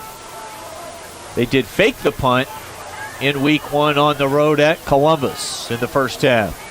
Helped keep a drive alive, eventually came up empty. So 4th and short, and they're going to snap it to Josiah Mobley. And Mobley tackled shy of midfield, and he does not get there. Lexington gets the stop on Mobley. And it looked like he ran right into the block there, not even really trying to avoid it. It looked like he had a little bit of a hole, but he just ran right into that block. Good, very good stop there by Lexington. Their bench excited, feeling good here on the road. 2:14 to play in the first half, trailing by a score of 14-7. Lexington has been up to the task and then some here tonight, no doubt. And now it's their offense with 2:14 to play in a short field. They've got it. Nose of the football just across the 50 into Scottsbluff territory.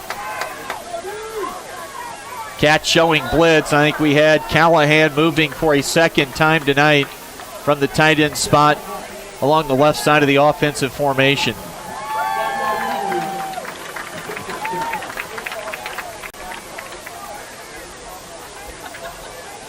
And it wasn't like it was a hard count. They had a guy jump. He just came off the ball just a half step too soon there. Looked like he was a little anxious to run his route. Second down, or check that, first down and 15. 2:14 to play. Nice crowd on hand tonight. Great weather here for early October. A lot of fans on the far side of the bleachers at Bearcat Stadium. Give to Ramos to the 50. Ramos at the 45, tackled by Jace Wilkinson.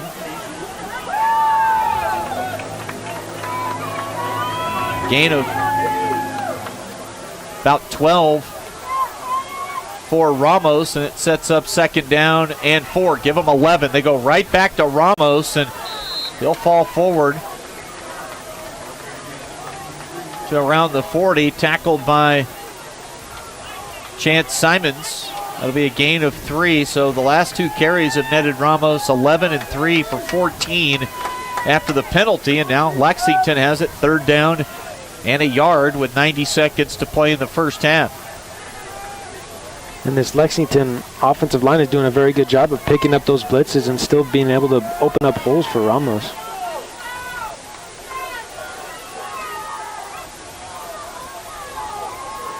3rd and short, snap to West. Give to Ramos. And that time, Tyler Smith bursts across the line of scrimmage. Evan Hegum there to help make the tackle. That'll be a loss of 3 and set up 4th down and 4. Lexington looks like they'll keep the offensive unit on the field.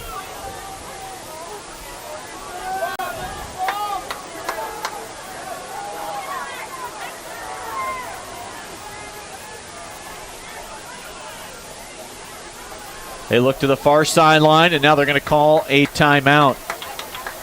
With 37 seconds left to play here in the first quarter. Really some gamesmanship, I think, here with the down and distance, and also using the clock to as an ally here late in the first half. Yeah, and they've done this twice now. Get up on 4th down and try and get a look at what the Scottsbluff defense is going to give them. And I think they're doing a very good job of making those adjustments and converting these 4th downs.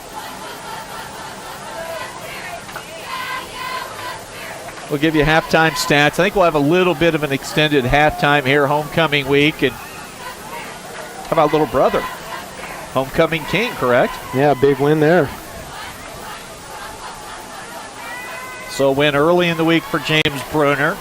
He and his teammates looking for a win here at home on Friday night to cap off a week of festivities.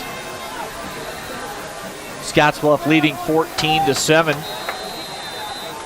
4th down and 4. Lexington has it at the Scottsbluff 44. Single back West. Takes the snap, moves to his left. West has some room to run, and he'll dive forward and pick up the 1st down inside the Scottsbluff 40. He'll be tackled at the 37, give West a pickup of 7 on the carry, and that'll move the chains. Clock now at 29 seconds. They have 1 timeout left, does Lexington. Ball spotted, and the clock now running. West rolls to his right. Pass is intercepted by Jace Wilkinson. Hung right with the out route that time. Ran by Julio Rodriguez, and Jace Wilkinson, showing his defensive versatility, comes up with the pick in the right flat. If you're looking at it from the quarterback's perspective, we've seen 3 interceptions here in the quarter. 2 thrown by West, and Brett Hill threw another.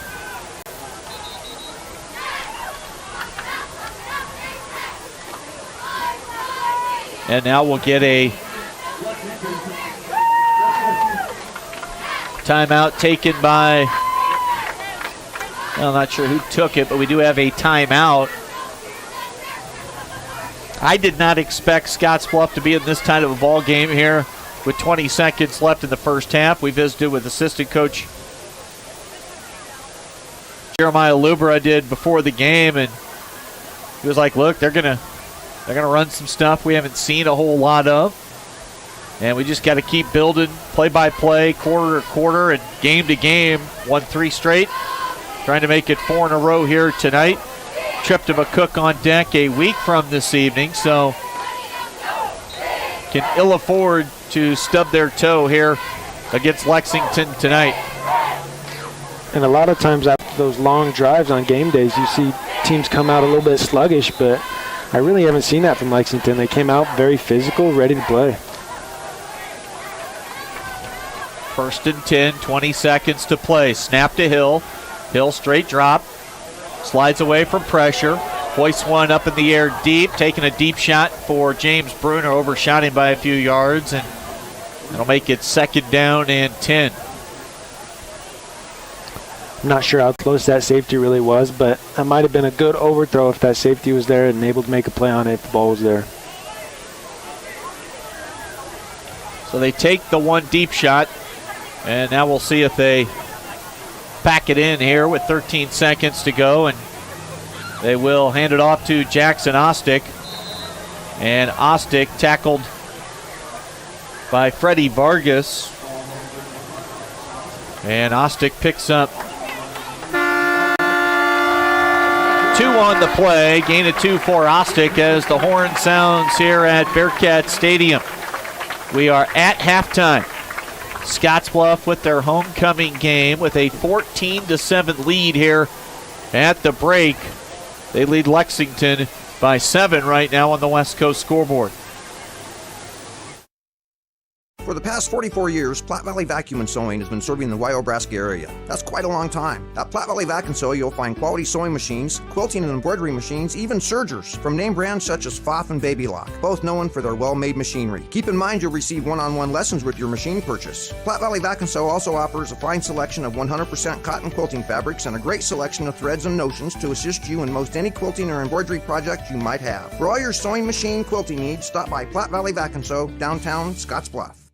Exceptional care, right here at home. That's the mission of Morrill County Community Hospital. Morrill County Community Hospital is a 20-bed critical access hospital that owns and operates clinics throughout Bridgeport, including specialty outreach clinics and Morrill County Home Health Clinic, as well as Chimney Rock Medical Center, located in Bayard. Our dedicated team is committed to you and our community every time at Morrill County Community Hospital, Bridgeport, Nebraska. High school football coverage for you here on a lovely Friday night in the Panhandle. Scottsbluff leading Lexington at halftime by the score of 14-7. I can tell you quickly about just a great program offered by Monument Physical Therapy over in Gering. It's their Bumps and Bruises program. They offer 1 free consultation and 1 free follow-up. That's for all area athletes. Monument Physical Therapy in Gering. I mean, that's a great program. You get beat up a little bit on a Friday night, they'll take a look at you, send you home, give you a little therapy, little course to follow, and you can go back in and they'll check it out for that follow-up. So good stuff there from Monument Physical Therapy in Gering. Halftime score here tonight. Scottsbluff leading at Bearcat Stadium. Homecoming ball game. They take on Lexington, and with both teams here offer a halftime session, chalk talk with their coaches. It's Scottsbluff in front, 14-7. Still to come, we'll check on halftime stats. We'll get those delivered to you. Also give you a scoring recap, and we'll track down some scores with the hashtag NEBPreps on Twitter. See if we can find some of those pertinent Class B games. Hastings, number 1 in the state, taking on Aurora tonight. I can tell you I just saw it was 34-34, that game in the third quarter. So we'll give you some more scores as we move along here at halftime. An extended break by just a few extra minutes. At the break right now, Scottsbluff leading at home over Lexington, 14-7 on our West Coast scoreboard. Find out what convenient really means at the Western Travel Terminal. Start with our great selection of food and drinks, from for real milkshakes and fresh brewed coffee to snacks and hot food. Next, check out our beer and spirits with their everyday low prices. Finally, let us work for you with our full-service gas station and automatic truck and car wash. All this can be found at 822 South Beltline in Scottsbluff. Western Travel Terminal, your convenient shopping, restaurant, and full-service gas leader. I've struggled with my weight since I was 13, but weight loss surgery changed my life. I've lost 120 pounds, 80 inches, and gained a whole new outlook on life. Weight loss surgery may be the answer to your weight and health problems. Regional West offers the support of skilled surgeons and a dedicated bariatric team for your journey to a healthier you. Learn more about weight loss options at Regional West. It's time for a new you. Chris Cottrell, Noah Bruner, glad to have you along tonight for high school football coverage on KNEB.TV, radio on 106.9 The Trail, and we're streaming online also at KHYYFM.com. And along with KNEB.TV, you can also watch on Allo Channel 15 and Mobius Channel 1500. Let's take a look at our scoring recap through the first 2 quarters here tonight. All the scoring coming in the first quarter. Alex Galindo, after Scottsbluff got a quick 3-and-out defensively. Scottsbluff marched it down the field quickly in 2 minutes and 11 seconds, covering 41 yards. And Galindo punched it in on a 1-yard touchdown run, his 13th total touchdown this season. has really turned into the offensive playmaker, along with Brett Hill at the quarterback spot for the Bearcats. 3:01 to play in the first quarter. It was Alex Ramos capping a really solid drive from Lex. They started it with the passing game, turned it over to Ramos, and that was about the first time they really started to feature Ramos heavily in this game, and they've been doing a good job sticking with him ever since. It was a 12-yard TD run. The kick made it 7-7, and then the final play of the first quarter, ball was snapped with about 2 seconds left on the clock. Brett Hill found Trevor Schwartz behind the secondary of the Minutemen, and they connect on a 46-yard touchdown pass. Placido Rodriguez converted the PAT for a second time in the ball game, and at that point it was 14-7 Scottsbluff. The second quarter featured 3 interceptions, 2 thrown by Caden West of Lexington, and sandwiched in between was a Brett Hill interception from the Scottsbluff offense. So mistake-prone second quarter after both teams were able to put some points on the board in the opening 12 minutes of tonight's ball game. So we're here at halftime at Bearcats Stadium, and it is 14-7 with Scottsbluff out in front on our West Coast scoreboard.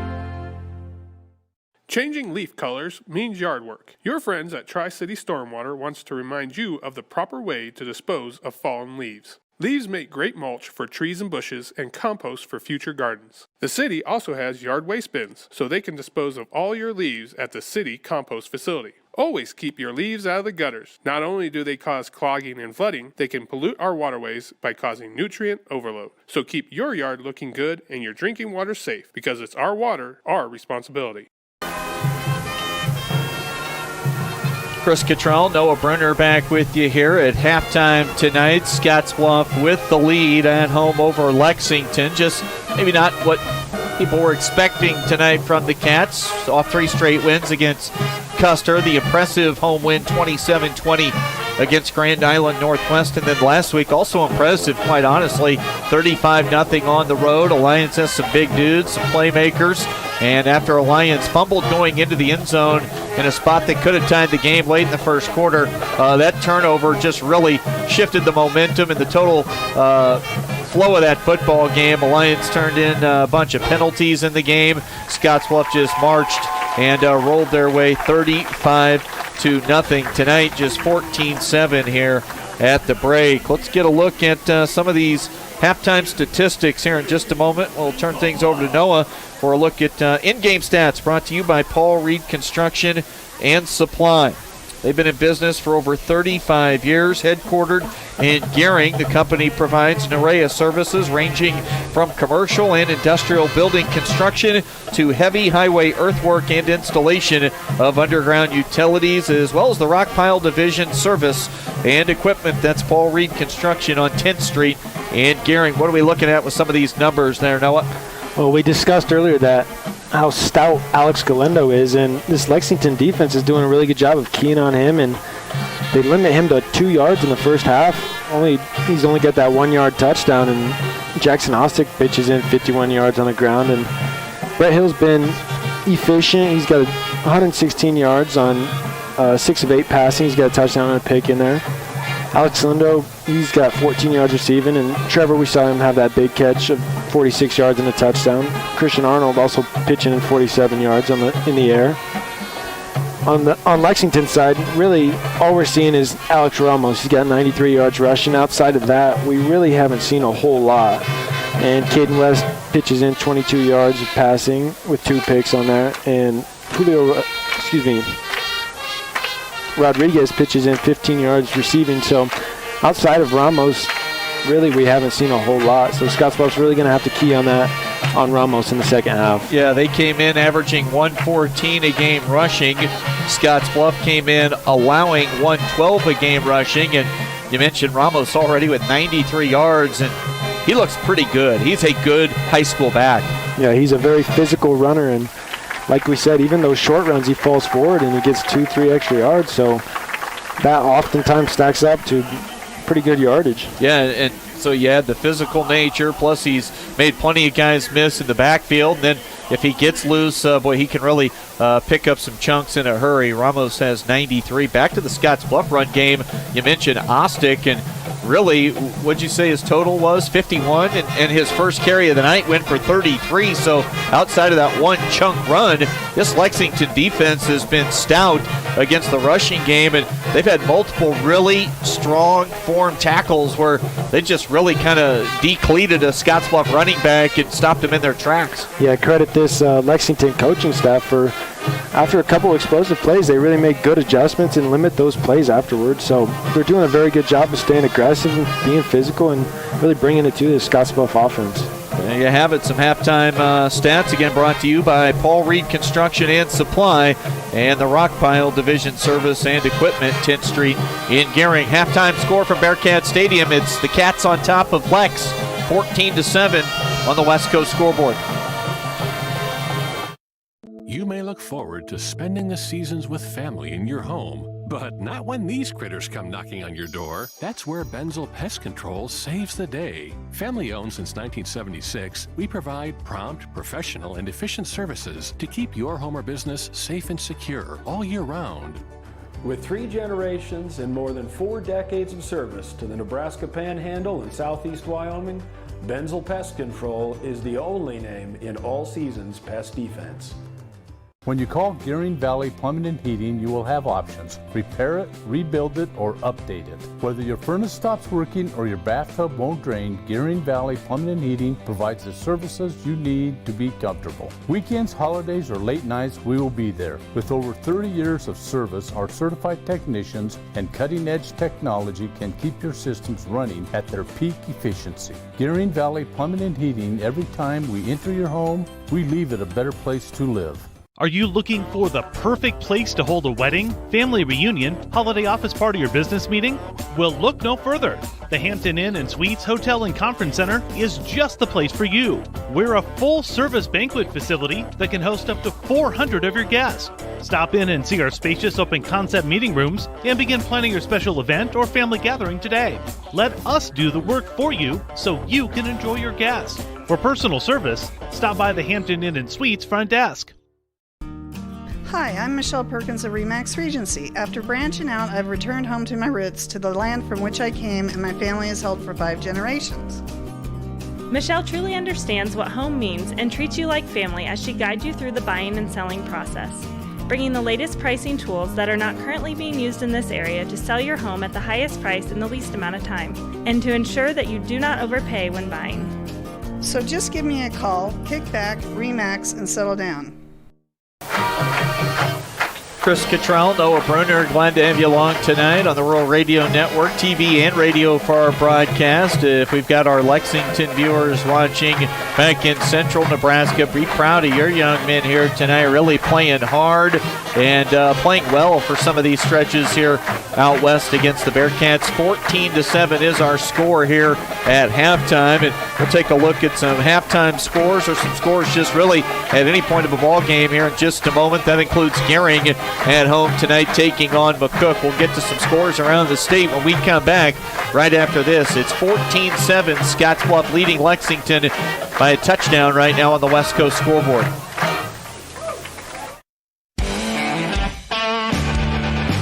Welcome to Kelly's, home of the Valley's best selection of wine, spirits, and beer. Whether you're brand loyal to the tried and true brew or really enjoy trying something different and new, Kelly's has something for everyone. Family owned and operated and right on your way on West 27th Street in Scottsbluff. Kelly's Liquor. If you can't find it at Kelly's, it's not worth drinking.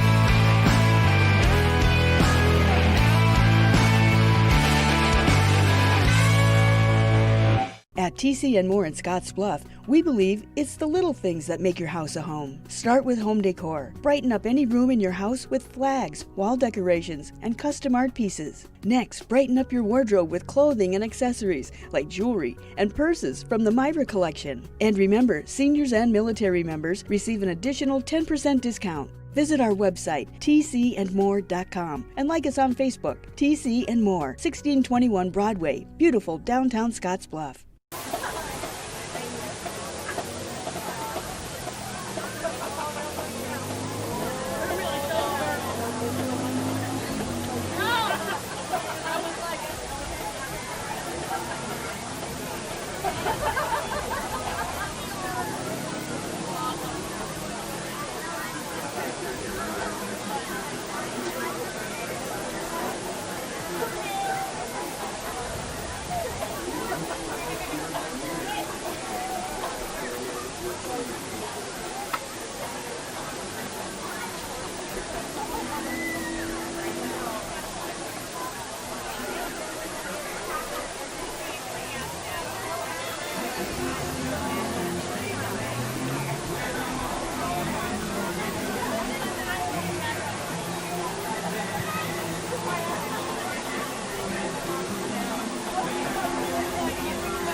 (14-7) Scottsbluff. They lead Lexington at halftime. Couple of quick scores. Heading to the fourth quarter, you've got Aurora and Hastings tied at 34-34. So an absolute barn burner at Hastings College tonight. Crosstown, it's McCook out west, taking it to Gehring at the break. They lead 41-0. Also, I saw Omaha Roncalli with a huge win this evening. Trying to see 40-13 over South Sioux City. Seeing if anything else pops up of note. Also, while we're thinking about it, kudos and pat on the back goes to the Scottsbluff softball team. Knocked out in a district final today, 2-0 by Seward, but they finished the year 28-9. They win the sub-district tournament earlier this week, and they get one step away from the state tournament. Dan Fox and his staff and team did a great job all season long. Year one at the helm for Coach Fox, and the Scottsbluff softball team really got things rolling this year. Fun to watch, and even in a loss today, excellent season and an excellent effort from the Lady Bearcats softball team. We're at halftime here at Bearcat Stadium, 14-7, Scottsbluff leading on Lexington here on our West Coast scoreboard. Fly United Airlines, operated by SkyWest with Western Nebraska Regional Airport. United is dedicated to going the extra mile for you with daily flights to and from Denver, along with a commitment to excellent service. Reserve your flight today, and remember, United miles can be earned and redeemed with your flights.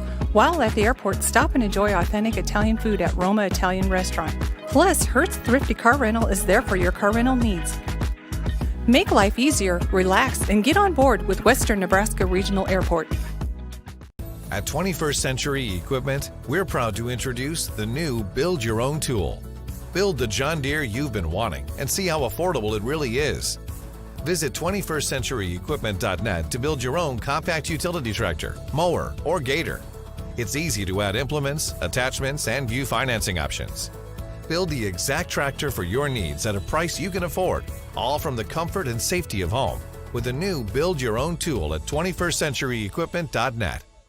Find out what convenient really means at the Western Travel Terminal. Start with our great selection of food and drinks, from for real milkshakes and fresh brewed coffee to snacks and hot food. Next, check out our beer and spirits with their everyday low prices. Finally, let us work for you with our full-service gas station and automatic truck and car wash. All this can be found at 822 South Beltline in Scottsbluff. Western Travel Terminal, your convenient shopping, restaurant, and full-service gas leader. At Platte Valley Bank, we believe it shouldn't cost you money to access your money. That's why we offer free ATMs anytime, anywhere. Whether you are across town or traveling abroad, there won't be an added expense to access the funds in your Platte Valley Bank account. Free ATMs are just one of the great benefits of banking with us. Stop by to talk to one of our friendly associates to discuss what else Platte Valley Bank has to offer. 14-7, Scottsbluff at halftime with a 1-touchdown lead on Lexington. We'll step away again quickly. Squeeze one more break in here at the halftime session. We'll come back with third quarter action right after this on the Rural Radio Network. At Elite Physical Therapy, we provide preventative and rehabilitative treatments that maximize function and promote well-being for patients of all ages. With 2 locations in Scottsbluff and Gearing, we offer the convenience of you choosing your location with the same great services no matter where you go. Stop into one of our locations today, in Scottsbluff at 214 West 27th Street or in Gearing at 10th and M Street, and see what Elite Physical Therapy can do for you. Treatment you need and care you deserve. Box Butte General Hospital continues our mission to lead and innovate in healthcare delivery and community wellness. But this isn't just a hospital. This is home to exceptional patient care. This is the greatest place to work, receive care, and practice medicine. This is innovation in action. This is community wellness. This is where specialty clinics fit your needs. This is where a friendly smile, a warm hand, and an empathetic ear exist to care for you. We are Box Butte General Hospital. This is us. Great things are happening here since 1976. Home buying is filled with decisions. Neighborhood, floor plan, fenced yard. Make one choice that's easy. Start with FNBO first. We'll guide you home. Home buying is filled with decisions. Square feet, fixer-upper, room to grow. Make one choice that's easy. Start with FNBO first. We'll guide you home.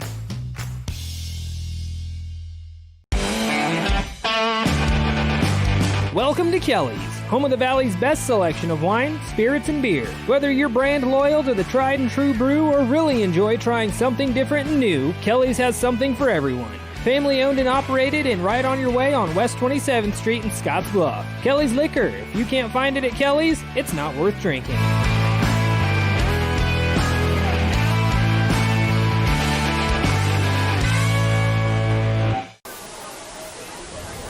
Second half kickoff rolls down to Alex Galindo, struggles to pick it up and then slips after he's touched by Angel Della Torre. And a short return for Galindo, who's really been kept in check tonight in all facets offensively and now in the return game by Lexington. So Scottsbluff will have it 1st and 10, and they'll start with it at their own 13-yard line here in the third quarter. Let's see what they look to try and establish right out of the gate here in the second half. Snap to Hill. They will give on the inside handoff to Jackson Ostick. Ostick gets it out to the 15-yard line. Tackled on the play by Freddie Vargas. Gain of 2 for Ostick. Vargas has been physical from his linebacker spot. We've mentioned Converse and Bockett. We've seen Scharf and Landon Johnson. These guys have all played some physical football so far defensively tonight for the Minutemen. 2nd down and 8. The give to Galindo. Galindo, and he's tackled by Noah Converse. Takes it to the 17-yard line, so it'll be 3rd down and 6 now for the Bearcats. And if Scottsbluff wants to get this offense going, they're really going to have to try and lean on Alex Galindo and try and get some confidence, try and get some movement there. They'll come to the line of scrimmage with tight end left side, 2 receivers here to the wide side to the right. Slot is Ostick, wide is Bruner. They roll that direction, and that's really one of the money plays. This time it falls incomplete. On the pass from Hill, the intended receiver, James Bruner. They've really gone to that out route. Found some pretty good timing the last few weeks. This one comes up incomplete. Just like that, a 3 and out defensively for Lexington to force a punt. Not really the ideal start that Coach Hall probably wanted coming out the gate. They're going to need a big stop here. 2 rushing plays. It gained a total of 4 yards. And then the incomplete pass. Placido Rodriguez skies one. This is a moon ball back to the 35-yard line. Rodriguez on the return. Tries to cut it back at the numbers on the far side. Anthony Rodriguez gets the football to the maybe the 38, 39-yard line. We'll see where they mark it. It'll be first down and 10 now for Lexington. So really important for this Scottsbluff defense to get off to a good start, because the offense, with a quick drive, lasted 1 minute and 28 seconds. They have to punt the football away.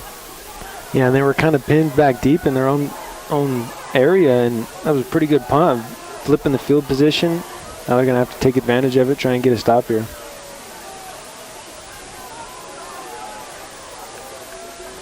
45-yard punt from Rodriguez, 10 yards over the season average. 2 backs in the backfield, 2 receivers to the left. They motion the inside receiver in. They'll pitch it to Ramos, trying to run wide. Nowhere to go for Ramos. He'll reverse his field. There's a flag down. Ramos with a big gainer out across the 45 to near midfield. If the play stands, it'll be a gain of 11. But when you see a back running that wide, cut it back all the way across the field, and the flag comes down, you're getting a hold or a block in the back, and it's a holding call against the Minutemen. And Alex Ramos comes up limping just a little bit. An interesting thing to watch. Yeah, he definitely is limping a bit. And it looks like he's going to go off the field on the far side. So the number 1 offensive playmaker for Lexington now exits the ball game. He's reaching down at his left foot, left ankle. Freddie Vargas, I believe, came in to replace him in the lineup. 10-14 to play. And after the penalty, it'll be first down and 20 now for Lex. Line of scrimmage at their own 29-yard line. Need the 49 to pick up a first. Caden West. And the handoff goes to Hunter Stewart. Boy, the second man to arrive, Baltazar just leveled him.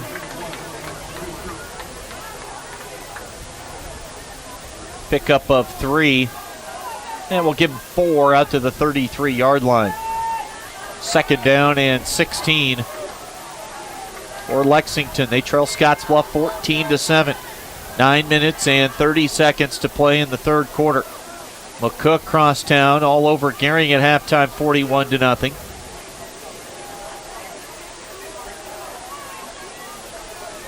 Aurora and Hastings were in a shootout, 34-34, heading to the fourth. Ramos back into the game. They're going to throw it his direction. He drops the football. They will signal an incomplete pass.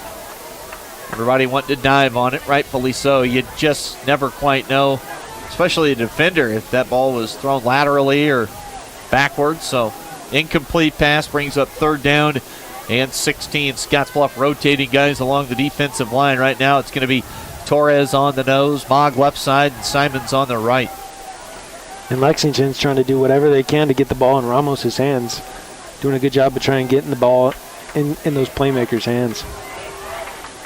Throwing sideways on a slow developing play doesn't strike me as something that's going to work very well against this Cats defense. I would have to agree with that. 9:06 to play. He's been excellent just running it so far tonight, but when you're backed up behind the chains, that makes it tricky.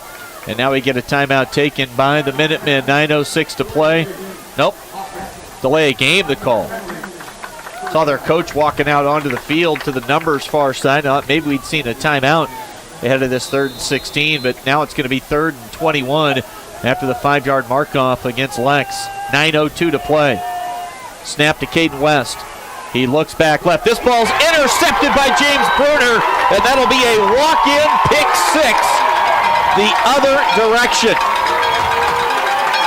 About a 28-yard interception return for Bruner, or maybe right around the 30s where he picked that one off. Yeah, we'll go 28. We'll see what the final stats look like, but that'll make Big Bro smile up here in our Logos broadcast booth. Yeah, what a great read there. Was watching the quarterback's eyes. Did a good job of staying home. Made a great read, made the play. And the kick from Placido Rodriguez is good. It makes it 21-7. Cats lead by 14 with 8:51 to play in the third quarter on our West Coast scoreboard.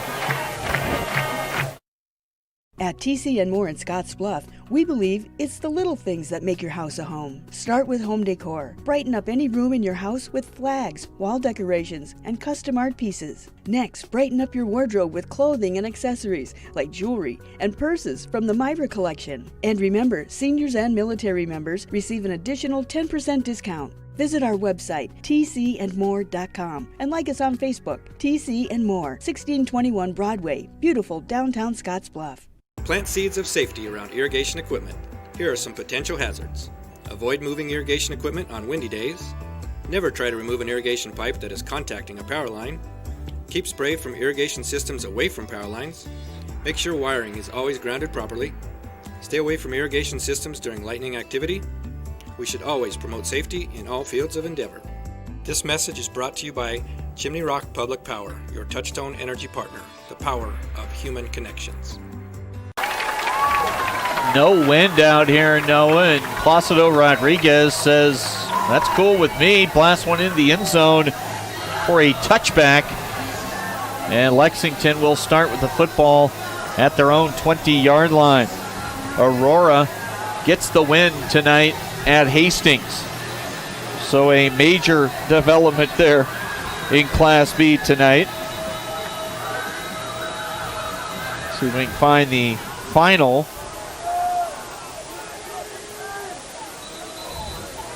But Aurora, we can tell you, has, oh boy, it was 55-34 with 1:48 to go in the fourth. So Aurora just pulls away and blasts Hastings on the road tonight. Wow. That's impressive. Very impressive score there. 8:51. We get a quick 5-yard penalty against Lexington before they snap the football for the first play of this drive.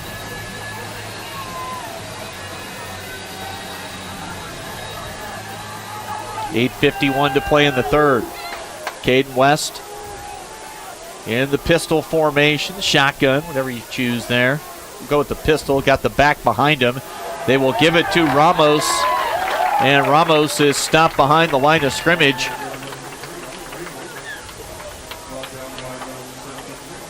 That'll be a loss of 1 for Alex Ramos, and makes it second down and 16. 55-34 the final, as Aurora hangs a double nickel on Lexington at Hastings College tonight. We've seen both, and we were super impressed with Hastings in week 2. Aurora looked excellent in the second half against Scottsbluff, but that score is definitely surprising. 21-7, snap to West. He looks right. Now he'll escape out to that side. Still rolling outside the numbers, pushed out of bounds. Nick Mogg was after him, and so was Jace Wilkinson. That'll get your attention in a hurry. Wilkinson and Mogg on the move after you as a quarterback rolling out of the pocket. And that pick six really seemed to build a lot of momentum for the Scottsbluff defense, really getting after the quarterback now. Loss of 4 on the carry for Caden West, and that makes it 3rd down and 20 now for Lexington. And well, you'd probably have to go to a second hand to count the amount of 3rd and longs we've seen, probably 15 yards or more tonight for Lexington. Trips left, single back, receiver out to the right. We get a whistle and a timeout taken by the Minutemen. 8:02 to play in the 3rd quarter. We'll step away. Scottsbluff leading 21-7 on the West Coast scoreboard.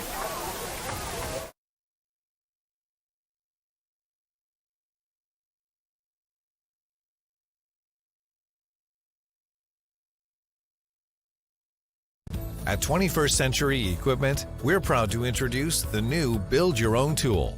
Build the John Deere you've been wanting and see how affordable it really is.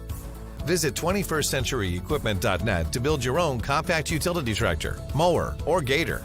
It's easy to add implements, attachments, and view financing options. Build the exact tractor for your needs at a price you can afford, all from the comfort and safety of home, with the new Build Your Own tool at 21stcenturyequipment.net. Hydrozen. Unplug and recharge. What is Hydrozen? It's total body relaxation. It's total body recharge. It's floating weightless on water. floating your aches, pains, stresses, and worries away. Hydrozen is a revolutionary new therapy using Epsom salt saturated water as a way to relax and rejuvenate your body. And it's now available in Scottsbluff. It is for most ages and has many benefits to the mind and body. Visit hydrozenfloat.com or call us at 308-63-FLOAT.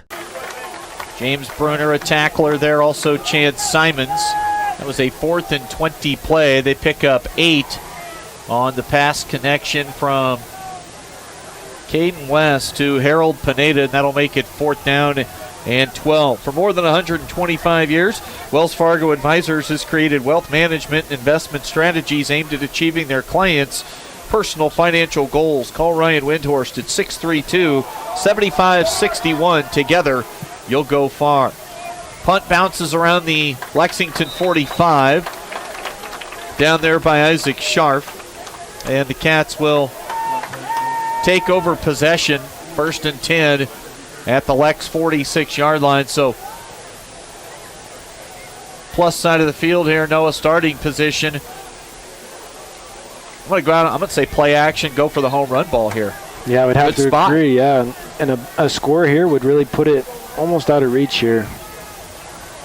1st and 10, snap to Hill. Instead, they give it to Jackson Ostick. Stays patient.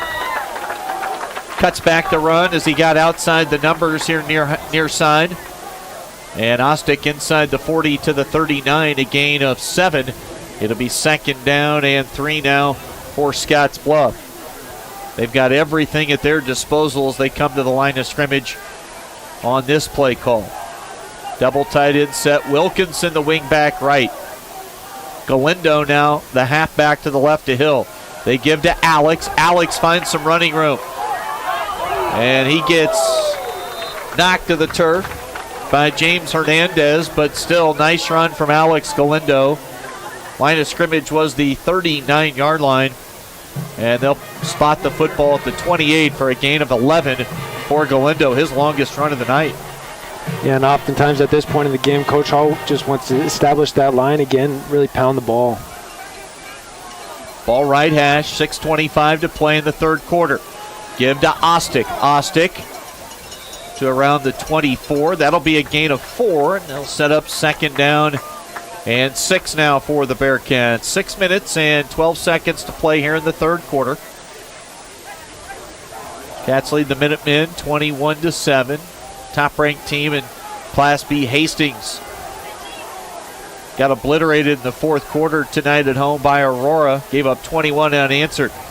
Hand off to Galindo. Galindo get 5'8", 155. Had some help from Isaiah Torres, one of his linemen, pushing the pile, but Galindo showing some strength for his diminutive build that time as he gets it down to the 20.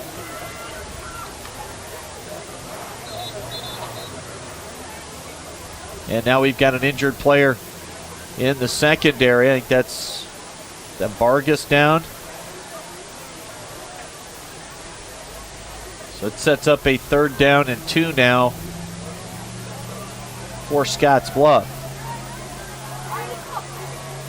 James Buck is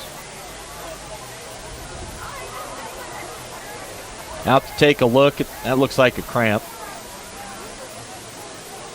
Got him some water. They're stretching him out. And Vargas back on his feet. He looks like he'll be good to go, which is great to see. So pick up a 4 on that play for Galindo. Ostick and Alex with back-to-back 4-yard runs. Gives me a moment to tell you about another one of our great high school sports sponsors, Russell's Automotive, your family-owned go-to for all your quality automotive repair needs. That's Russell's Automotive, a proud high school sports sponsor. Double tight end set. Hand off to Jackson Ostick. And Ostick gets clipped down around ankle level by Levi Kopp, a sophomore linebacker. And that'll be a loss of 2 for Ostick, the junior running back. And it looked like Kopp actually came flying through that hole, made a great play. 4th down and 4. 2-touchdown lead for Scottsbluff. Double tight set, ball inside the right hash mark. Hard count, and Isaac Scharf took the bait. And that'll cost Lexington 5 and give Scottsbluff a flat-out free first down on what it would have been 4th down and 4. 4:46 to play as Lexington continues to pile up the penalties. Double-digit penalties again here tonight. I don't have the official number in front of me, but they got to be close to double digits, if not well past already. And these penalties come at some really hard times for Lexington. This one extends the drive. Hand off to Galindo. Galindo to the second level. Tackled by Koff. He's down at the 10, a gain of 7 for Alex Galindo. Came into the game having scored 12 touchdowns on the season.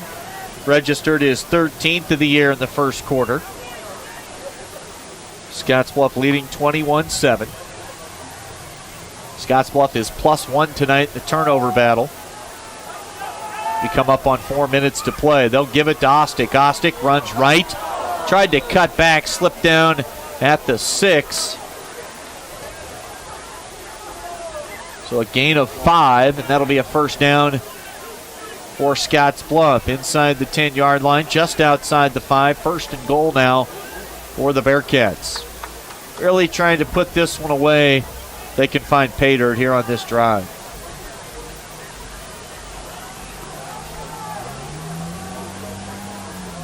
Snap to Hill, give to Galindo. Alex will be stood up and tackled by Noah Converse at around the 3-yard line. Give Alex 2 on the carry.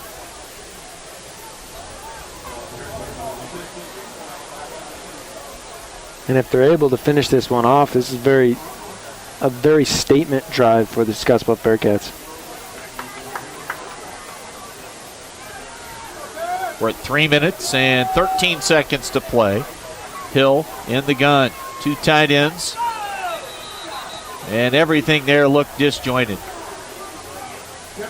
Like the snap didn't come on time because you had multiple guys, not just on the line, but a back moved along with a couple of guys up front.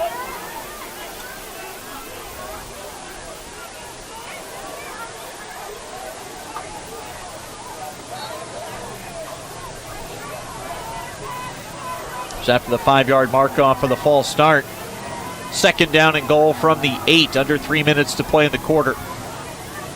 Brett Hill, quarterback power. Brett dives forward. Is he in? They're going to mark him down just shy of the goal line. Pickup of 7 on the carry for Brett Hill.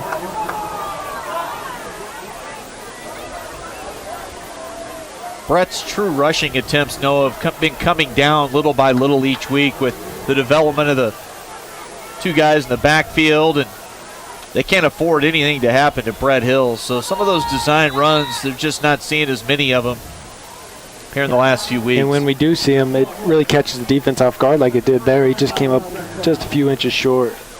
Timeout on the field, 2:26 to play in the third quarter. We'll step away. Scottsbluff leading 21-7 on the West Coast scoreboard.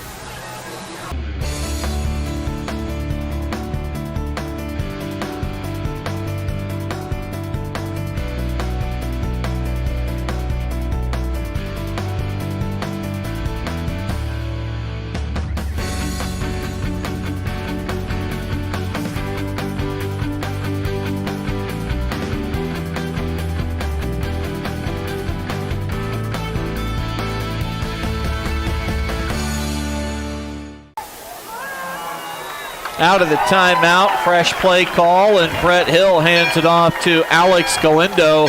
And Alex with his second 1-yard touchdown run of the night. It comes with 2:23 to play in this third quarter.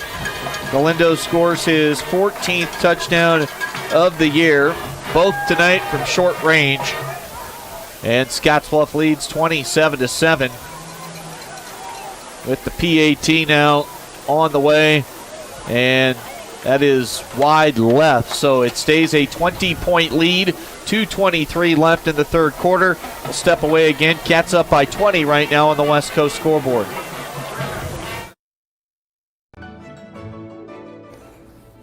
This chair is way too big. It's perfect for us. This one's tiny. That's 'cause it's mine. Hey, this chair is just right. This bed is way too hard. It's perfect for me. This bed is way too soft. Just what I needed. This bed is just right. So come on over to Leaves Heads. New season and new fashion is in at Compliments for you and your home. Check out what's new from Tribal and Charlie B. From light layers for warm days and cool nights to reversibles that are a must-have for the season. Compliments has the style for you. With great looks come great deals. Compliments always has weekly deals to bring more style into your life. Get ahead of the trends and get the new shapes, shades, and colors this season at Compliments for you and your home. 1708 Broadway, downtown Scottsbluff. Back-to-back touchbacks now from Placido Rodriguez. This one right down Main Street, rolls in and out of the end zone, and with 2:23 to play in the third quarter, Scottsbluff in front 27-7. And if Lexington starts to get away from the running game with Ramos, this Bearcat defensive front should have an ability to get some pressure on the quarterback.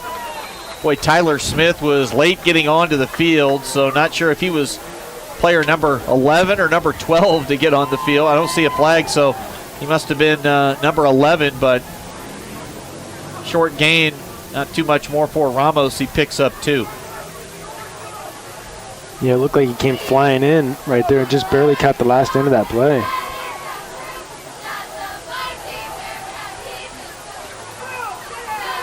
Ramos on the carry. They stay committed to the ground attack. Ramos gets it out to the 24. Another pickup of 2 on the play for Alex Ramos. Clock approaching 2 minutes to play here in the third quarter. Scottsbluff has the only points here of the half.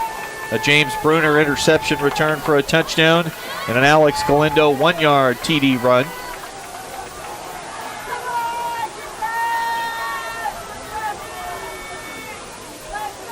.145 to play. Scottsbluff showing blitz with Mendoza and Hegum. Caden West checks the play card on the left wrist. Snap back to West. Slant route. Really just credit the quarterback and receiver on the connection that time because James Bruner read it well, broke on the football, but West threw it up high and Rodriguez went up to make the catch for a gain of 5, but that'll make it 4th down and 1 now for Lexington. Yeah, very similar to Grand Island Northwest. They like to, when they see blitz, they like to look to the sideline and check that play. Just came up short there. We go under 1 minute to play in the third. Snap to Vargas. He'll punt the football. End over end kick. It'll bounce at the Scottsbluff 40 and roll another 10, 13, 12, 13 yards. Comes to a stop inside the 30, and Scottsbluff will take over possession. 1st and 10 with it at their own 27-yard line. And that Bearcat offensive line really led that last drive, opening a lot of holes. We'll see if they can continue some of that momentum here. 45 seconds to play in the third. Cats have seized control of this one. They led 14-7 at halftime. Now up by 20, 27-7. Pitching a shutout here in the second half. Brett Hill in the gun. Will give it to Jace Wilkinson. Wilkinson lowers his shoulder and runs through Shane Callahan to the 30-yard line. A gain of 3 for Jace Wilkinson.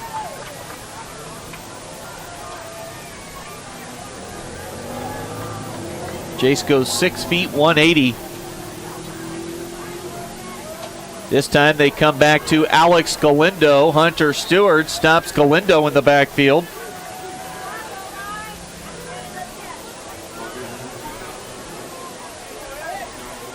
And from 2nd and 7 now to 3rd and 11, a loss of 4 on the play for Galindo. Final play of the third quarter. Horn sounds, 3 quarters complete tonight here at Bearcat Stadium. Homecoming Friday night for Scottsbluff High. They lead Lexington 27-7 on the West Coast scoreboard. At Renewal by Andersen, it's about our people. We're a family-owned local company with the best windows, patio doors, and installation teams anywhere. But before our customers ever get to installation, they speak with our advisors in the office. We're so proud of our people. They're very experienced, organized, and at Renewal by Andersen, we know that our customers' time is so valuable. We assure you signature service from the first phone call to the installation day. Renewal by Andersen, a local family company. It's about our people. Hey, I've been hanging out here a long time outside of Panhandle Auto Group, and boy, do they have a great selection of vehicles. And their sales team is great to work with, and you can also get your vehicle serviced and detailed too. Welcome to Panhandle Auto. This is Sam Serta, General Sales Manager. It's been our pleasure to serve you for the past 2 years. At Panhandle Auto, we have a seat for everybody. Whether you need a vehicle for yourself, a son, or daughter, our team will go above and beyond to satisfy your needs and even your dreams. So again, thank you from Sam Serta, General Sales Manager at Panhandle Auto, for allowing us to earn your business. At Panhandle Auto, it's time for something different.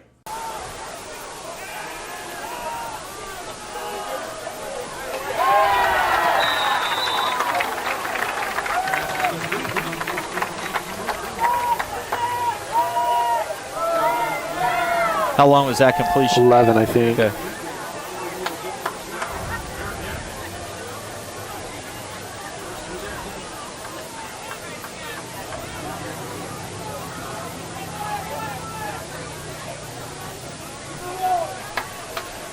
First play of the fourth quarter. First down completion from Brett Hill to James Bruner. Fresh set of downs. Handoff goes to Jackson Ostick. He'll pick up 2 to the 40.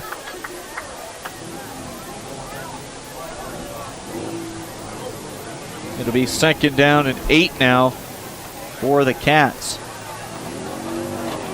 And on that 3rd down play, a very good conversion, a good passing catch there by Brett Hill and James. 11 minutes and 26 seconds playing the ball game. Scottsbluff now in control. They lead 27-7. They'll stick to the ground game. They give to Galindo. And on 2nd and 8, he picks up 2. It'll be 3rd down and 6.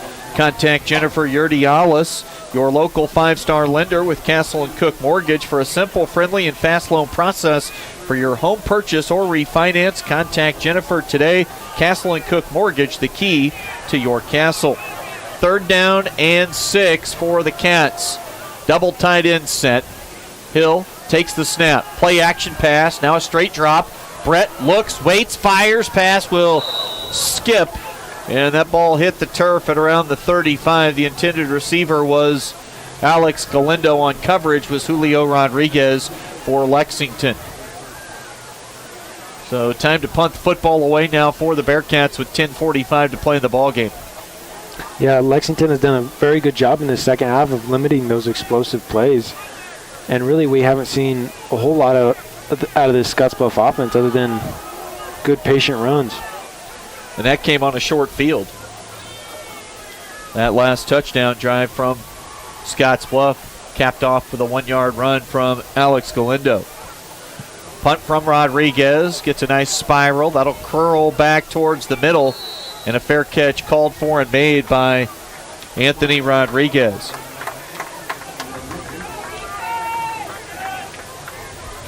Lexington will take over. 1st and 10. At their own 43-yard line. Ball will be just inside the left hash mark. And if you missed it earlier in Class B, Aurora goes on the road and hangs 55 on Hastings. They outscore them 21-0 in the fourth quarter. And they win it 55-34. 1st and 10. Mendoza showing blitz. Straight drop. Caden West comes over the middle. And that is hauled in by Shane Callahan. His first catch of the night, I believe. That'll be a pickup of 6 to make it 2nd down and 4. And a good job of Caden West seeing that blitz and getting the ball out quickly.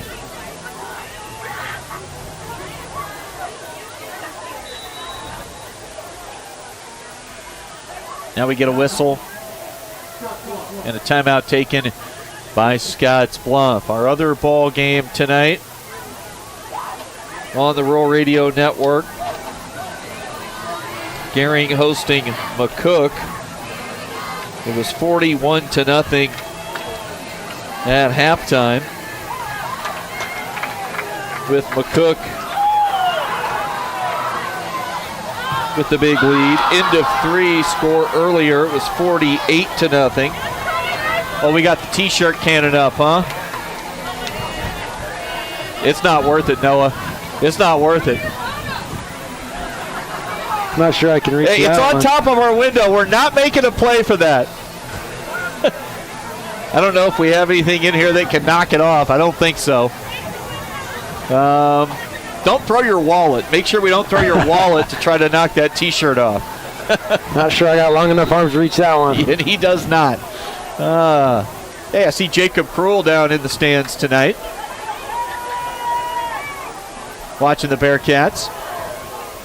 We get a pass out to the near side intended for Julio Rodriguez. Incomplete. It'll be 3rd down and 4 now for Lexington.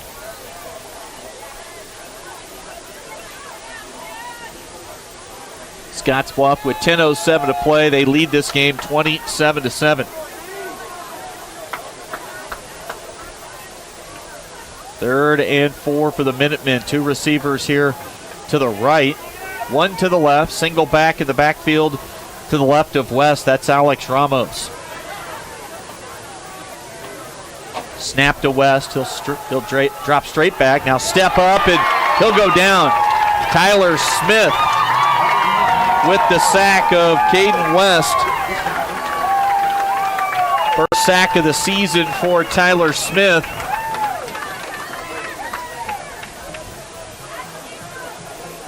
And that'll be a loss of 7. Makes it 4th down and 11. 9 minutes and 38 seconds to play here in the ball game.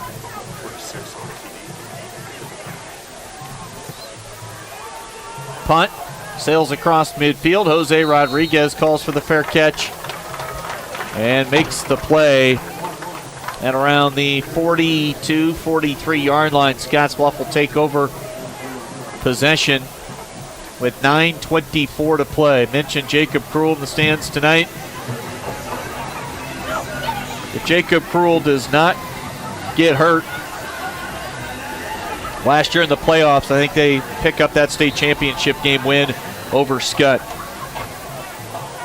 Misspoke. I think that is the 2nd sack. Smith had a sack last week in Alliance. So his 2nd sack of the season. Inside handoff.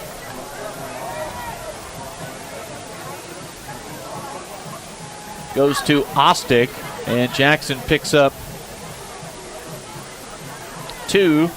That'll make it 2nd down and 8. Under 9 minutes to play in the game. Double tight end set. Give to Galindo. Galindo able to escape one tackler. That was Converse, who's frustrated with himself. Noah Converse has played hard and played well tonight, but on 2nd down and 8, Galindo takes it across midfield. Gains 11 on the carry.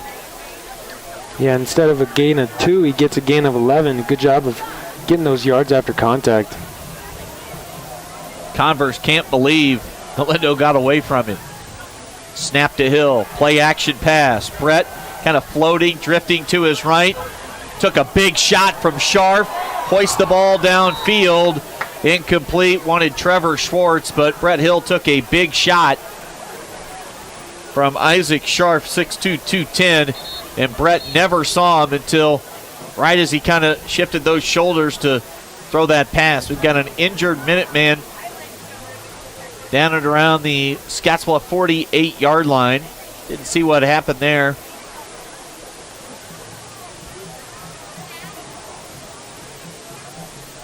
.8:24 to play here.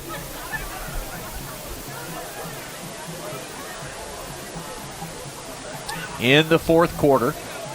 Scottsbluff appears to be well on their way to a 4-game winning streak.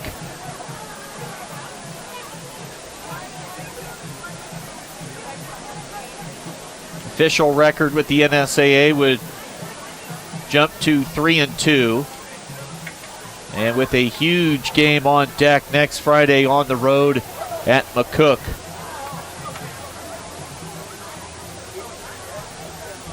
And we know McCook's going to come ready to play, and it's going to be a fun atmosphere there too, always.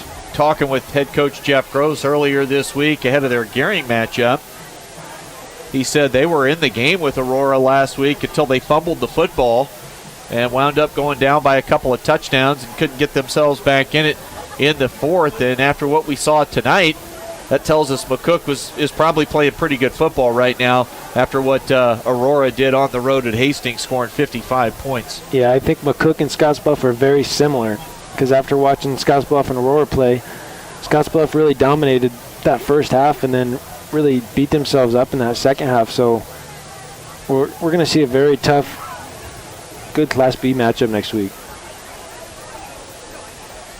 Injured player for Lexington still down on the field. We'll step away and come back with more. 8:24 to play in the fourth quarter. Injury timeout. Scottsbluff leads Lexington by 20 on the West Coast scoreboard.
Changing leaf colors means yard work. Your friends at Tri-City Stormwater wants to remind you of the proper way to dispose of fallen leaves. Leaves make great mulch for trees and bushes and compost for future gardens. The city also has yard waste bins, so they can dispose of all your leaves at the city compost facility. Always keep your leaves out of the gutters. Not only do they cause clogging and flooding, they can pollute our waterways by causing nutrient overload. So keep your yard looking good and your drinking water safe, because it's our water, our responsibility.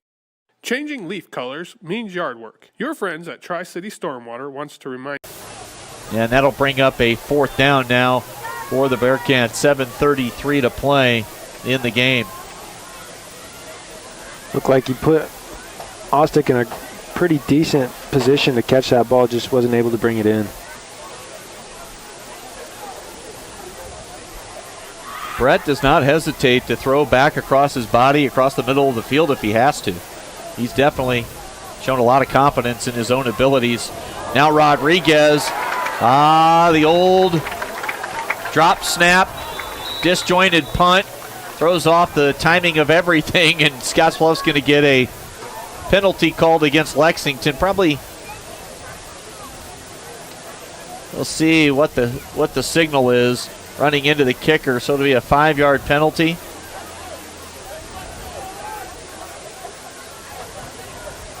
And it looks like head coach Judd Hall going to put the offense back on the field.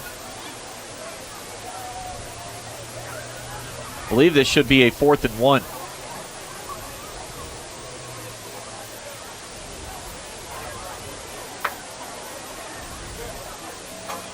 And Rodriguez nearly pinned him down on the 1-yard line even after running into the kicker.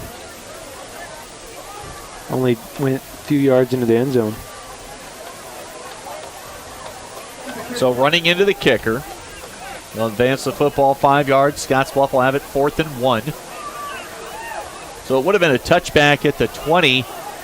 You're looking at picking up only 14 yards of field position. So if you're Coach Hall, this is pretty much a no-brainer here with 7:25 to play in the game. Keep the offense on the field. Rely on the big guys up front. try and carve out a first down and keep that clock moving in the offense on the field. They give to Galindo, and he needed one, and he got 4. Scottsbluff moves the chains. It'll be first down and 10. They've got it at the Lexington 32-yard line. Yeah, credit that Bearcat offensive line once again. Everybody knew that was probably a run, so it's a good job of them firing off the ball and getting those 4 yards. First and 10, 7:08 to play in the game. They hand it to Jace Wilkinson. Wilkinson, tough running inside the 30. That'll be a gain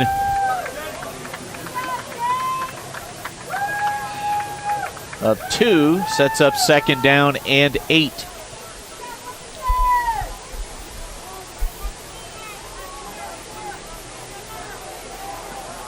Well, Cook won big at Gehring tonight. Give to Ostick. Ostick short stepping his way to around the 25-yard line. That's a gain of 4, and that'll make it third down and 3 now for Scottsbluff. Ostick comes off to the near side. Arnold tight end left. Hayes at the tackle spot. Simon's the guard. Smith snapping. Wing back right. Galindo in the backfield to the left of Brett Hill. Give to Alex, and Galindo on third down and 3 falls forward to the 20 for a gain of 5. And another first down. Just kind of 3-4 yards in a cloud of dust right now, and that'll move the chains. Yeah, this is ideal Bearcat football here for Coach Hall. Loves pounding the ball. 5 minutes and 45 seconds to play. First and 10. Scottsbluff has it at the Lexington 20. They'll shift the formation. Strong side left. 2 tight ends. Galindo wing left. They fake the run play. They throw it to Trevor Schwartz. I think you called it Y-pop. Yep. Quick little tight end dump. Right down the teeth of the defense. They get it inside the 10 to the 8 for a gain of 12. Tough to stop that thing. Yeah, it's a good play when you're pounding the rock and you fake it and then get those linebackers to freeze just a little bit and throw it right over their heads. Good play call. First and goal, Scottsbluff inside the 10-yard line. They'll keep it on the ground with Brett Hill. And Hill tried to stretch that football out. He's down at the 1-yard line, just shy of the end zone, picks up 7. And second and goal now from the 1.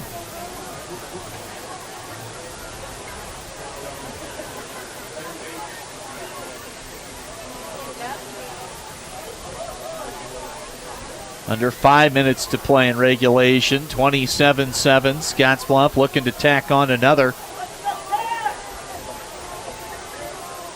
Snap to Hill.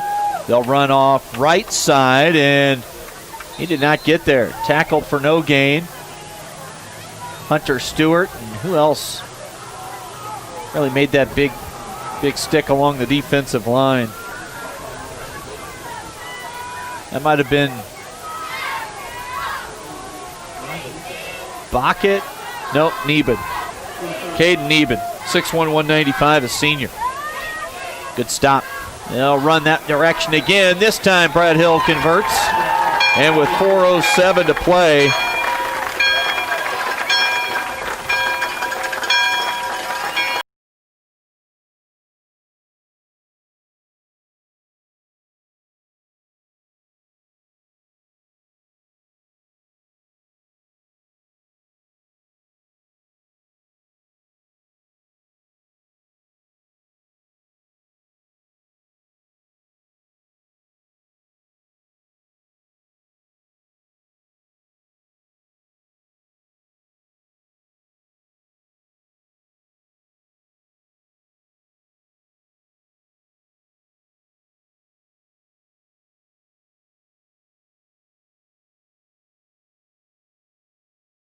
Find out what convenient really means at the Western Travel Terminal. Start with our great selection of food and drinks, from for real milkshakes and fresh brewed coffee to snacks and hot food. Next, check out our beer and spirits with their everyday low prices. Finally, let us work for you with our full-service gas station and automatic truck and car wash. All this can be found at 822 South Beltline in Scottsbluff. Western Travel Terminal, your convenient shopping, restaurant, and full-service gas leader.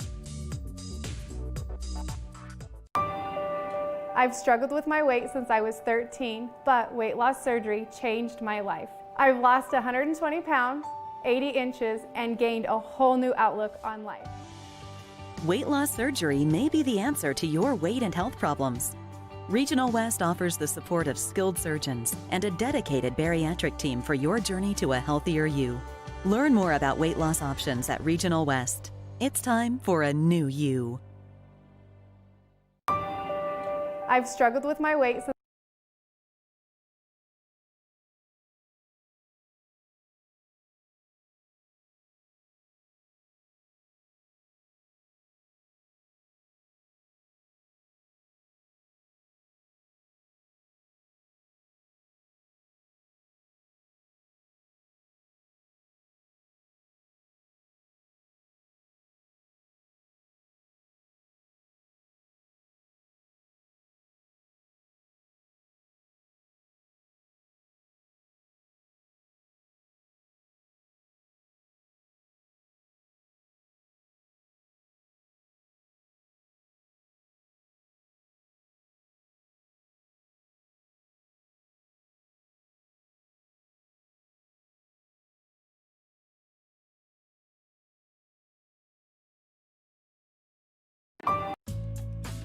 At Platte Valley Bank, we believe it shouldn't cost you money to access your money.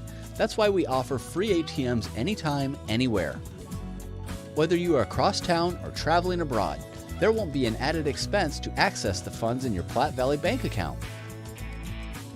Free ATMs are just one of the great benefits of banking with us. Stop by to talk to one of our friendly associates to discuss what else Platte Valley Bank has to offer. At Platte Valley Bank, we believe that time is Anthony Rodriguez. Line of scrimmage was the 32.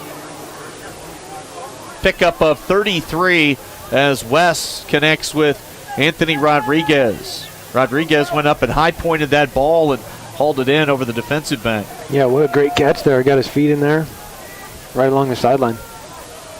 3:36 to go in the game. Scottsbluff leads 33-7. Snap to West, quick toss to Ramos, running left. Ramos tries to cut back, flag flies. And this would appear to be in the area of holding. That is the call. It'll go against Lexington.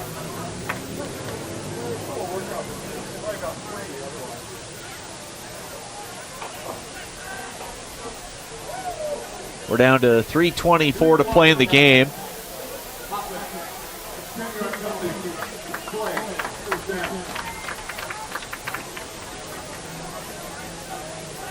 So after the penalties marked off, Lexington has the football at the Scottsbluff 47. First and 23. West fires it out near side. He's got Anthony Rodriguez again. Ball traveled a long way, but the pickup's going to be a short one of about 2 yards is all. This will make it second down and 20 now for Lexington.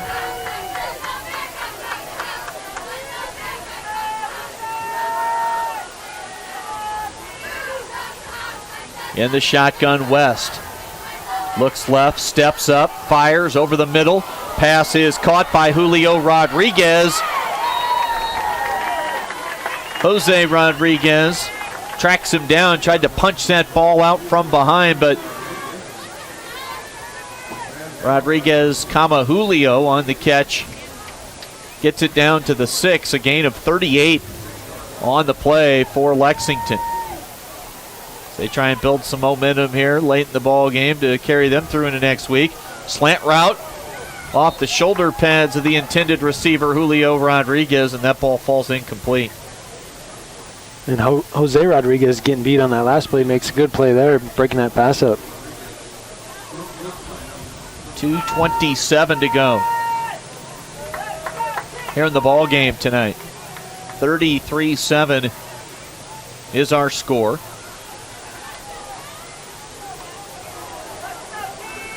Scottsbluff led at halftime.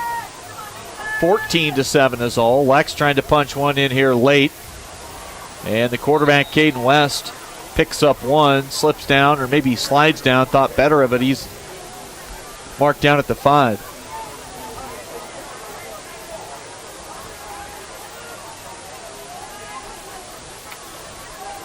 Give some credit to this Bearcat coaching staff for making a lot of adjustments, really coming out of half and dominating this second half.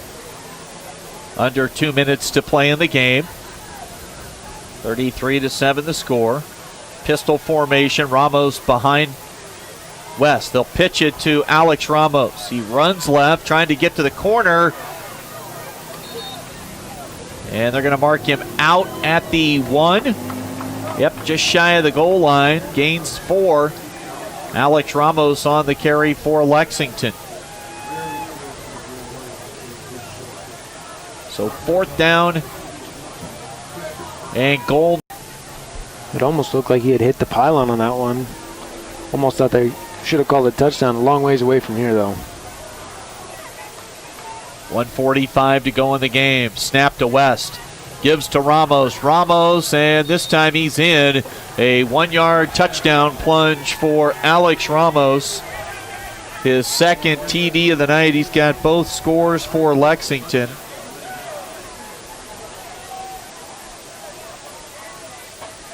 Our 4th 1-yard touchdown run in the ball game.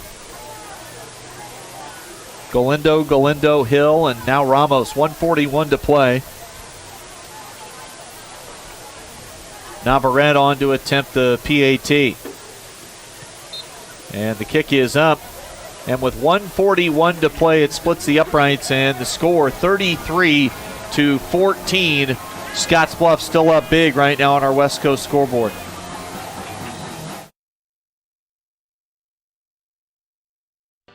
At Elite Physical Therapy, we provide preventative and rehabilitative treatments that maximize function and promote well-being for patients of all ages. With 2 locations in Scottsbluff and Gearing, we offer the convenience of you choosing your location with the same great services no matter where you go. Stop into one of our locations today, in Scottsbluff at 214 West 27th Street or in Gearing at 10th and M Street, and see what Elite Physical Therapy can do for you. Treatment you need and care you deserve.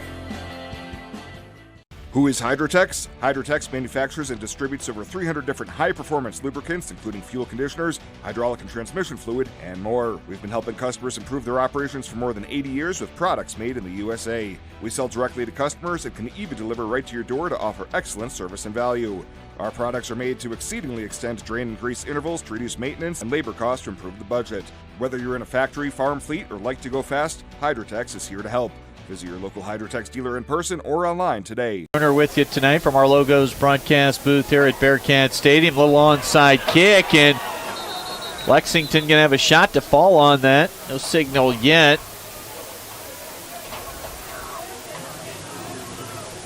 James Bruner, I think, came up with the onside kick recovery there for Scottsbluff. Cats in the offensive unit back on. We'll see plenty of substitutions here, led by quarterback Josiah Mobley. 1:38 to go in the game, 33-14. Lexington has 1 timeout left, so maybe a handoff if they use the timeout, then a couple of victory formations, but this thing will be over here in the next couple of snaps.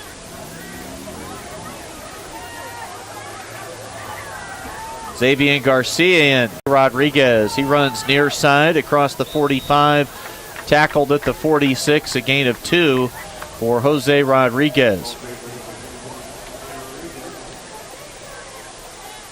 Corbin Gribble, a backup tight end, is on the field. Coming off as a reserve offensive lineman, Jace Heimerman.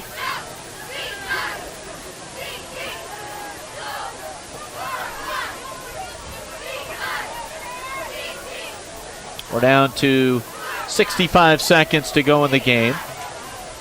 Mobley, high snap, gives it to Tyrone Shanks. Shanks running right and hurdles one defender at around the 40, and Tyrone Shanks runs it to the 34-yard line. That'll be a pickup of 20 for Shanks on the carry.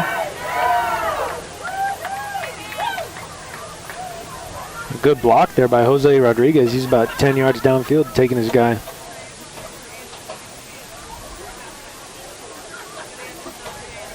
Scottsbluff to the line of scrimmage.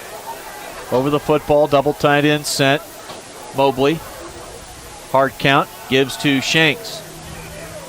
Bounces to his right, tackled at the 30. Pickup of 4 for Tyrone Shanks. Back-to-back carries nets Shanks 24 yards. And that might have been the final snap of the night. We're now at 10 seconds to play. Scottsbluff will make no effort to run another play.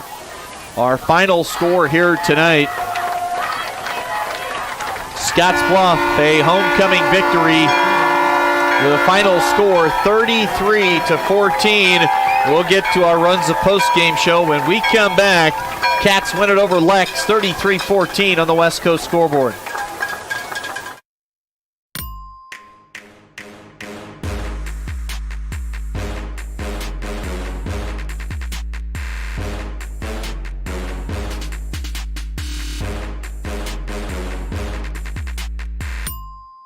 Logos in Gearing is the place to get all of your school spirit gear, personalized gifts, and promotional items for your business and employees, and banners for any special event. Logos is also the only place to stop for custom screen printing or embroidery. You can even design it yourself on their interactive website. Stop into Logos today. They'll design it, print it, and have it to you in no time. There's no job too big or small for Logos. That's Logos in Gearing. The Verizon family is full of frowns because they're spending too much for their unlimited data and phones, while the Viero family is all smiles because they're getting 4 lines of unlimited data with 2 free Apple iPhone SE for mom and dad and 2 free LG K31 smartphones for the kids, all for just $100 a month. They're saving so much, they're able to get Fido. Find out how you can too at Viero.com or your nearest Viero store. Viero Wireless, keeping you connected. At Elite Physical Therapy, we provide preventative and rehabilitative treatments that maximize function and promote well-being for patients of all ages. With 2 locations in Scottsbluff and Gearing, we offer the convenience of you choosing your location with the same great services no matter where you go. Stop into one of our locations today, in Scottsbluff at 214 West 27th Street or in Gearing at 10th and M Street, and see what Elite Physical Therapy can do for you. Treatment you need and care you deserve. Who is Hydrotex? Hydrotex manufactures and distributes over 300 different high-performance lubricants, including fuel conditioners, hydraulic and transmission fluid, and more. We've been helping customers improve their operations for more than 80 years with products made in the USA. We sell directly to customers and can even deliver right to your door to offer excellent service and value. Our products are made to exceedingly extend drain and grease intervals to reduce maintenance and labor costs to improve the budget. Whether you're in a factory, farm fleet, or like to go fast, Hydrotex is here to help. Visit your local Hydrotex dealer in person or online today.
First quarter, a 46-yard touchdown pass from Brett Hill to Trevor Schwartz. That drive covered 74 yards, so 14-7 after one. That'd be the score heading into the locker room.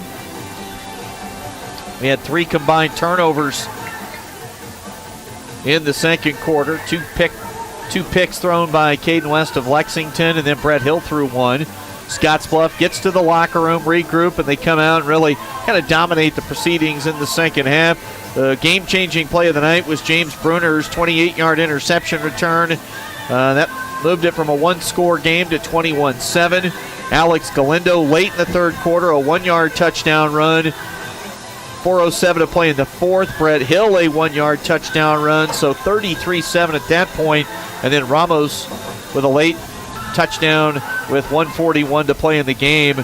And the PAT for Lexington made it 33-14, the final score here tonight at Bearcat Stadium. Cats have now won 4 straight games, officially with the NSAA, the record at 3-2.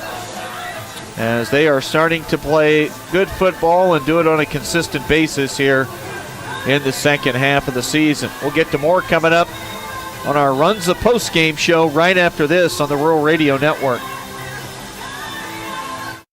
Fly United Airlines, operated by SkyWest with Western Nebraska Regional Airport. United is dedicated to going the extra mile for you with daily flights to and from Denver, along with a commitment to excellent service. Reserve your flight today, and remember, United miles can be earned and redeemed with your flights. While at the airport, stop and enjoy authentic Italian food at Roma Italian Restaurant. Plus, Hertz Thrifty Car Rental is there for your car rental needs. Make life easier, relax, and get on board with Western Nebraska Regional Airport. Connectivity is important. Connectivity allows us to stay productive, but that's only one kind of connectivity. There are others, more important ways to stay connected. Connected to the simple things. The ability to spend that most precious of resources, time, with the people who are most important. Take the time. Take the time for dreams. Take the time to care. Take care of the important connections. We'll take care of the connectivity. Chris Cottrell, Noah Bruner back with you here on another victorious Friday night for the Scottsbluff High Bearcats.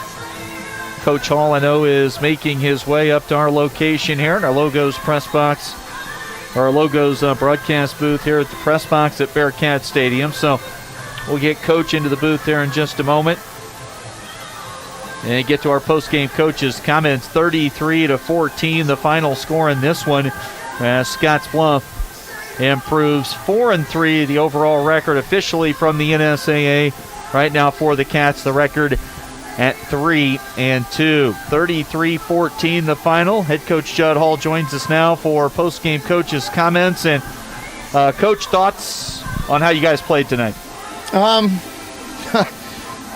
I would say typical of a homecoming week, unfortunately. Played at times like we had tired legs. Played at times that we weren't as focused as we need to be. And I get that. I understand that. Something that we got to continue to get better at. In the end, though, a win's a win. And this time of year, you take them however you can get them. With as wonky as the season's been, you've been able to play every Friday night, which is a big thing, unlike a lot of other schools around the state. And it's now 4 straight wins, and you guys are tracking to put yourself in a position to do something here late in the year. I think so. I think we're playing good football overall right now in all 3 phases of the game. Again, I think all 3 phases of the game contributed again tonight, and that's what you have to have as you move forward and try and accomplish some goals that our team has. We talk about this being a ladder or a staircase, or whatever you want to talk about it as, and we took step 2 tonight. So we can't even think about steps 3 or 4 until you take care of step 1 and 2, and we've did that the last 2 weeks. So now we can focus on step 3 and another quality district opponent next week in McCook. Couple of big chunk runs out there tonight in spots, but really overall the Lexington defensive line found some penetration, played tough. They had some physical dudes up there. They did, and we saw that on film. Anticipated that odd man front that gave us a little bit of fits last week against Alliance. Again, gave us fits again tonight. So it's something we got to continue to get better at. That extra backer in the box, we're not quite we're not quite tracking to him as we should as an offensive front line. So that's something we got to continue to work on and get better at, because I think teams will start to do that against us. Just a one-score game, getting close to the midway point of the third quarter, and James comes up with a big game-changing play. We read that play from up here in the booth. We were looking right at it. James read it beautifully, stepped in front, held on to it, and took it in for the pick six. You definitely play the game, and that's something that we saw on the scouting report. 3x1 trips to the field. 23, the Ramos kid to the short side of the field. That's a play they've gone to in the past. So it's definitely something that we had scouted and they had seen in practice. And like you said, I think James, that was the play of the game in order to swing the momentum back to our side. And then we kind of clicked offensively and defensively after that. You mentioned Ramos. He's a good back. Very good. I think I told you in the pregame that he's the best running back that we've seen so far this year. We've seen some great quarterback run play so far this year, but that's the best true running back that we've seen so far this year, without a doubt. One really good running quarterback we saw was Ethan Shaw at Aurora, and I am going to imagine he went ballistic tonight. They win 55-34 at Hastings. They're playing really good football right now. Aurora is. We saw them on film last week when we flipped on or got the 2 weeks worth of McCook film. So saw them a little bit last week with McCook stuff. We'll get a good look at them again, scouting McCook this week. But they're a team that's playing high caliber football right now, and their 2 losses are to a Class A North Platte team that's a good team, much improved team this year, and then Class B Bennington team that is one of the top 3 teams right now in Class B. So Aurora is definitely putting themselves in position to make a good, strong playoff run here. They definitely, they played a really good second half against you, but what they did tonight shows they're improving and getting better and better as this year's going along. Yep, and that's that's what good teams do right now. So we got to find a way to continue to improve every week. I think we've done that the last 2 weeks, so now we've got to take another big step and improve tremendously this week as we prepare for McCook. It was 48-0 McCook going into the fourth quarter. I don't think there's any surprise in how things turned out over at Gering tonight. So that aside, what have you seen in seeing some of those films on McCook the last couple of weeks? What type of team do you see from Coach Groves? Typical McCook team, a team that's going to formation you to try and get some overload stuff, to run trap game, to run some power sweep stuff with their back that they have this year. Defensively, they're going to switch back from their even man to their odd man front and be very, very disciplined. You're not going to trick them. So we got to come up with some wrinkles offensively and defensively that we attempt to do every year, and hopefully those wrinkles will help us get an upper edge going into McCook next week. It's a huge game. It is. It's, each one of our district games is big, but I think they've only played 2 district games now, similar to us. So they're going to be 2-0 in district. We're 2-0 in district going into that game. So the winner of that game kind of has the upper hand to at least tie for a district championship. So it's a huge game. And if you haven't been there, it's a fantastic place to play a high school football game. It's a fantastic place to watch a high school game. I enjoy our stadium the most just because of what our facilities are like, our fan base is like. But right after that, man, playing a game on the road at McCook is a fun place to play. Always a great rivalry, and it's been a friendly rivalry with great games and great coaches all mixed in over the years. So already looking forward to the trip down to see the Bison this season and see what you guys can come up with next week. Coach, appreciate you stopping up. Congrats on a 4th straight victory. Who'd have thought we'd be here after an 0-3 start? But as it is always the case, Scottsbluff football, if they don't have it figured out from day one, it gets figured out pretty quickly. Well, and that's a credit to our kids. Very easily, you see teams that are 0-3. It happens every year. You have a rough start. You don't have the start that you want to have happen. You see teams that'll tank on you and quit, and then that just snowballs into a unfortunate season. So that's a credit to our kids that they never stopped believing in themselves. They continued to put in the work. They continued to execute. And like I said, I think after our first win against Custer County, they're still buying what we're selling to them. So they are doing what we ask of them to do in all three phases of the game.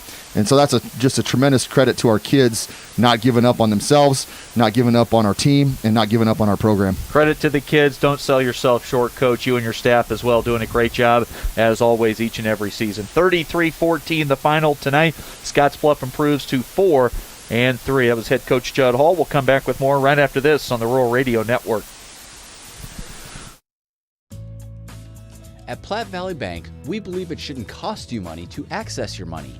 That's why we offer free ATMs anytime, anywhere. Whether you are across town or traveling abroad, there won't be an added expense to access the funds in your Platte Valley Bank account. Free ATMs are just one of the great benefits of banking with us. Stop by to talk to one of our friendly associates to discuss what else Platte Valley Bank has to offer. They did that in the second half against you.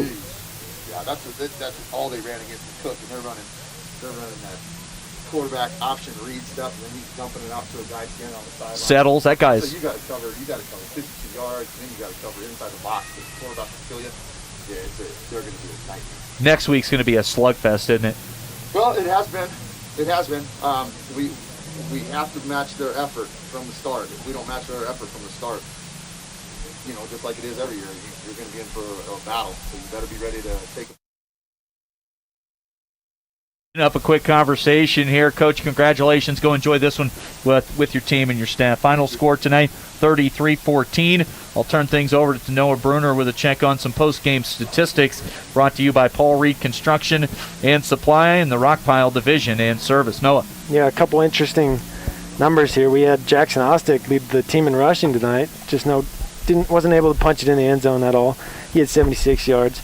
Alex Lindo led the team touchdown-wise. He had 2 touchdowns with 49 yards rushing. Brett Hill also chipped in 10 yards rushing and a touchdown there. Brett Hill was also pretty efficient through the air. He was 8 of 14, 139 yards with a touchdown.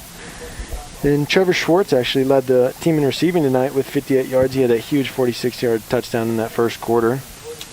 On the other hand, with Lexington, really, we saw Alex Ramos pretty much just dominate this game by himself. He had 100 yards, 2 touchdowns. Outside of that, really, we didn't see a whole lot. Caden West, he was a good 12 of 21, 113 yards. Also had 2 interceptions. And Julio Rodriguez led them in receiving with 57 yards. So a pretty dominating performance by Scottsbluff here in the second half. So we'll see what kind of momentum this builds and see how it leads into next week. Yeah, and as you heard from Coach Hall, the game-changing play, that pick 6 from James on the INT return for a touchdown, and that might be a segue into our Taco John's player of the game, and we'll get to that when we come back. Right after this, we'll come back, wrap up our broadcast, get to our player of the game honors. 33-14 the final. Cats win it at home over Lexington on the West Coast scoreboard.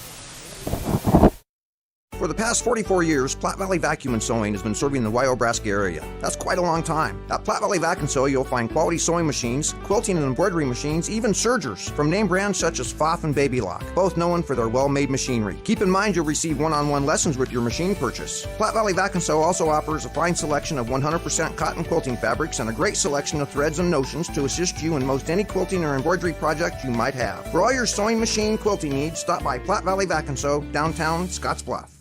Exceptional care, right here at home. That's the mission of Morrill County Community Hospital. Morrill County Community Hospital is a 20-bed critical access hospital that owns and operates clinics throughout Bridgeport, including specialty outreach clinics and Morrill County Home Health Clinic, as well as Chimney Rock Medical Center, located in Bayard. Our dedicated team is committed to you and our community every time at Morrill County Community Hospital, Bridgeport, Nebraska. Back to wrap things up here quickly on our Runs a Post-Game show. Time to get to our Player of the Game honors. Player of the Game brought to you by Taco John's of Scottsbluff and Gehring. Make it a game day tradition. Unwrap the original before or after every game. No, we're going to go with your younger brother, James. The pick 6, held on to it. Film study read his keys the way Coach talked about, and made the defensive play of the night. The play of the night, really, either side of the football. The interception return for a touchdown that sent the game from 14-7 to 21-7 and really gave the Cats the separation they needed. Yeah, like Coach Hall said, after that play, it was really just a dominating performance for Scottsbluff on both sides. So a huge momentum play, really good read, good play. Overall, pretty much led to this win. And big week for him. Homecoming king and Taco John's player of the game, pick 6. So he'll be feeling pretty good about things this weekend, won't he? Yep, definitely. Mom and Dad excited too, I'm sure. Get that pick 6 in. Always. All right. Final score tonight, 33-14. The final. Scottsbluff makes it 4 straight wins as they'll head to McCook for what should be a barn burner next week down at McCook, where it's always fun and physical and exciting, and we get to see Coach Gross ahead of the game. So looking forward to saying hi to Coach, and then we'll hope for a big Bearcat victory. That would be their 5th in a row as we march towards another postseason, hopefully, for Bearcat football. For Noah, I'm Chris. TV side, Nick doing a great job with Chad and Onathan tonight running the cameras. A team effort, as always, from the Rural Radio Network. Final score, Scottsbluff wins at 33-14 on the West Coast scoreboard.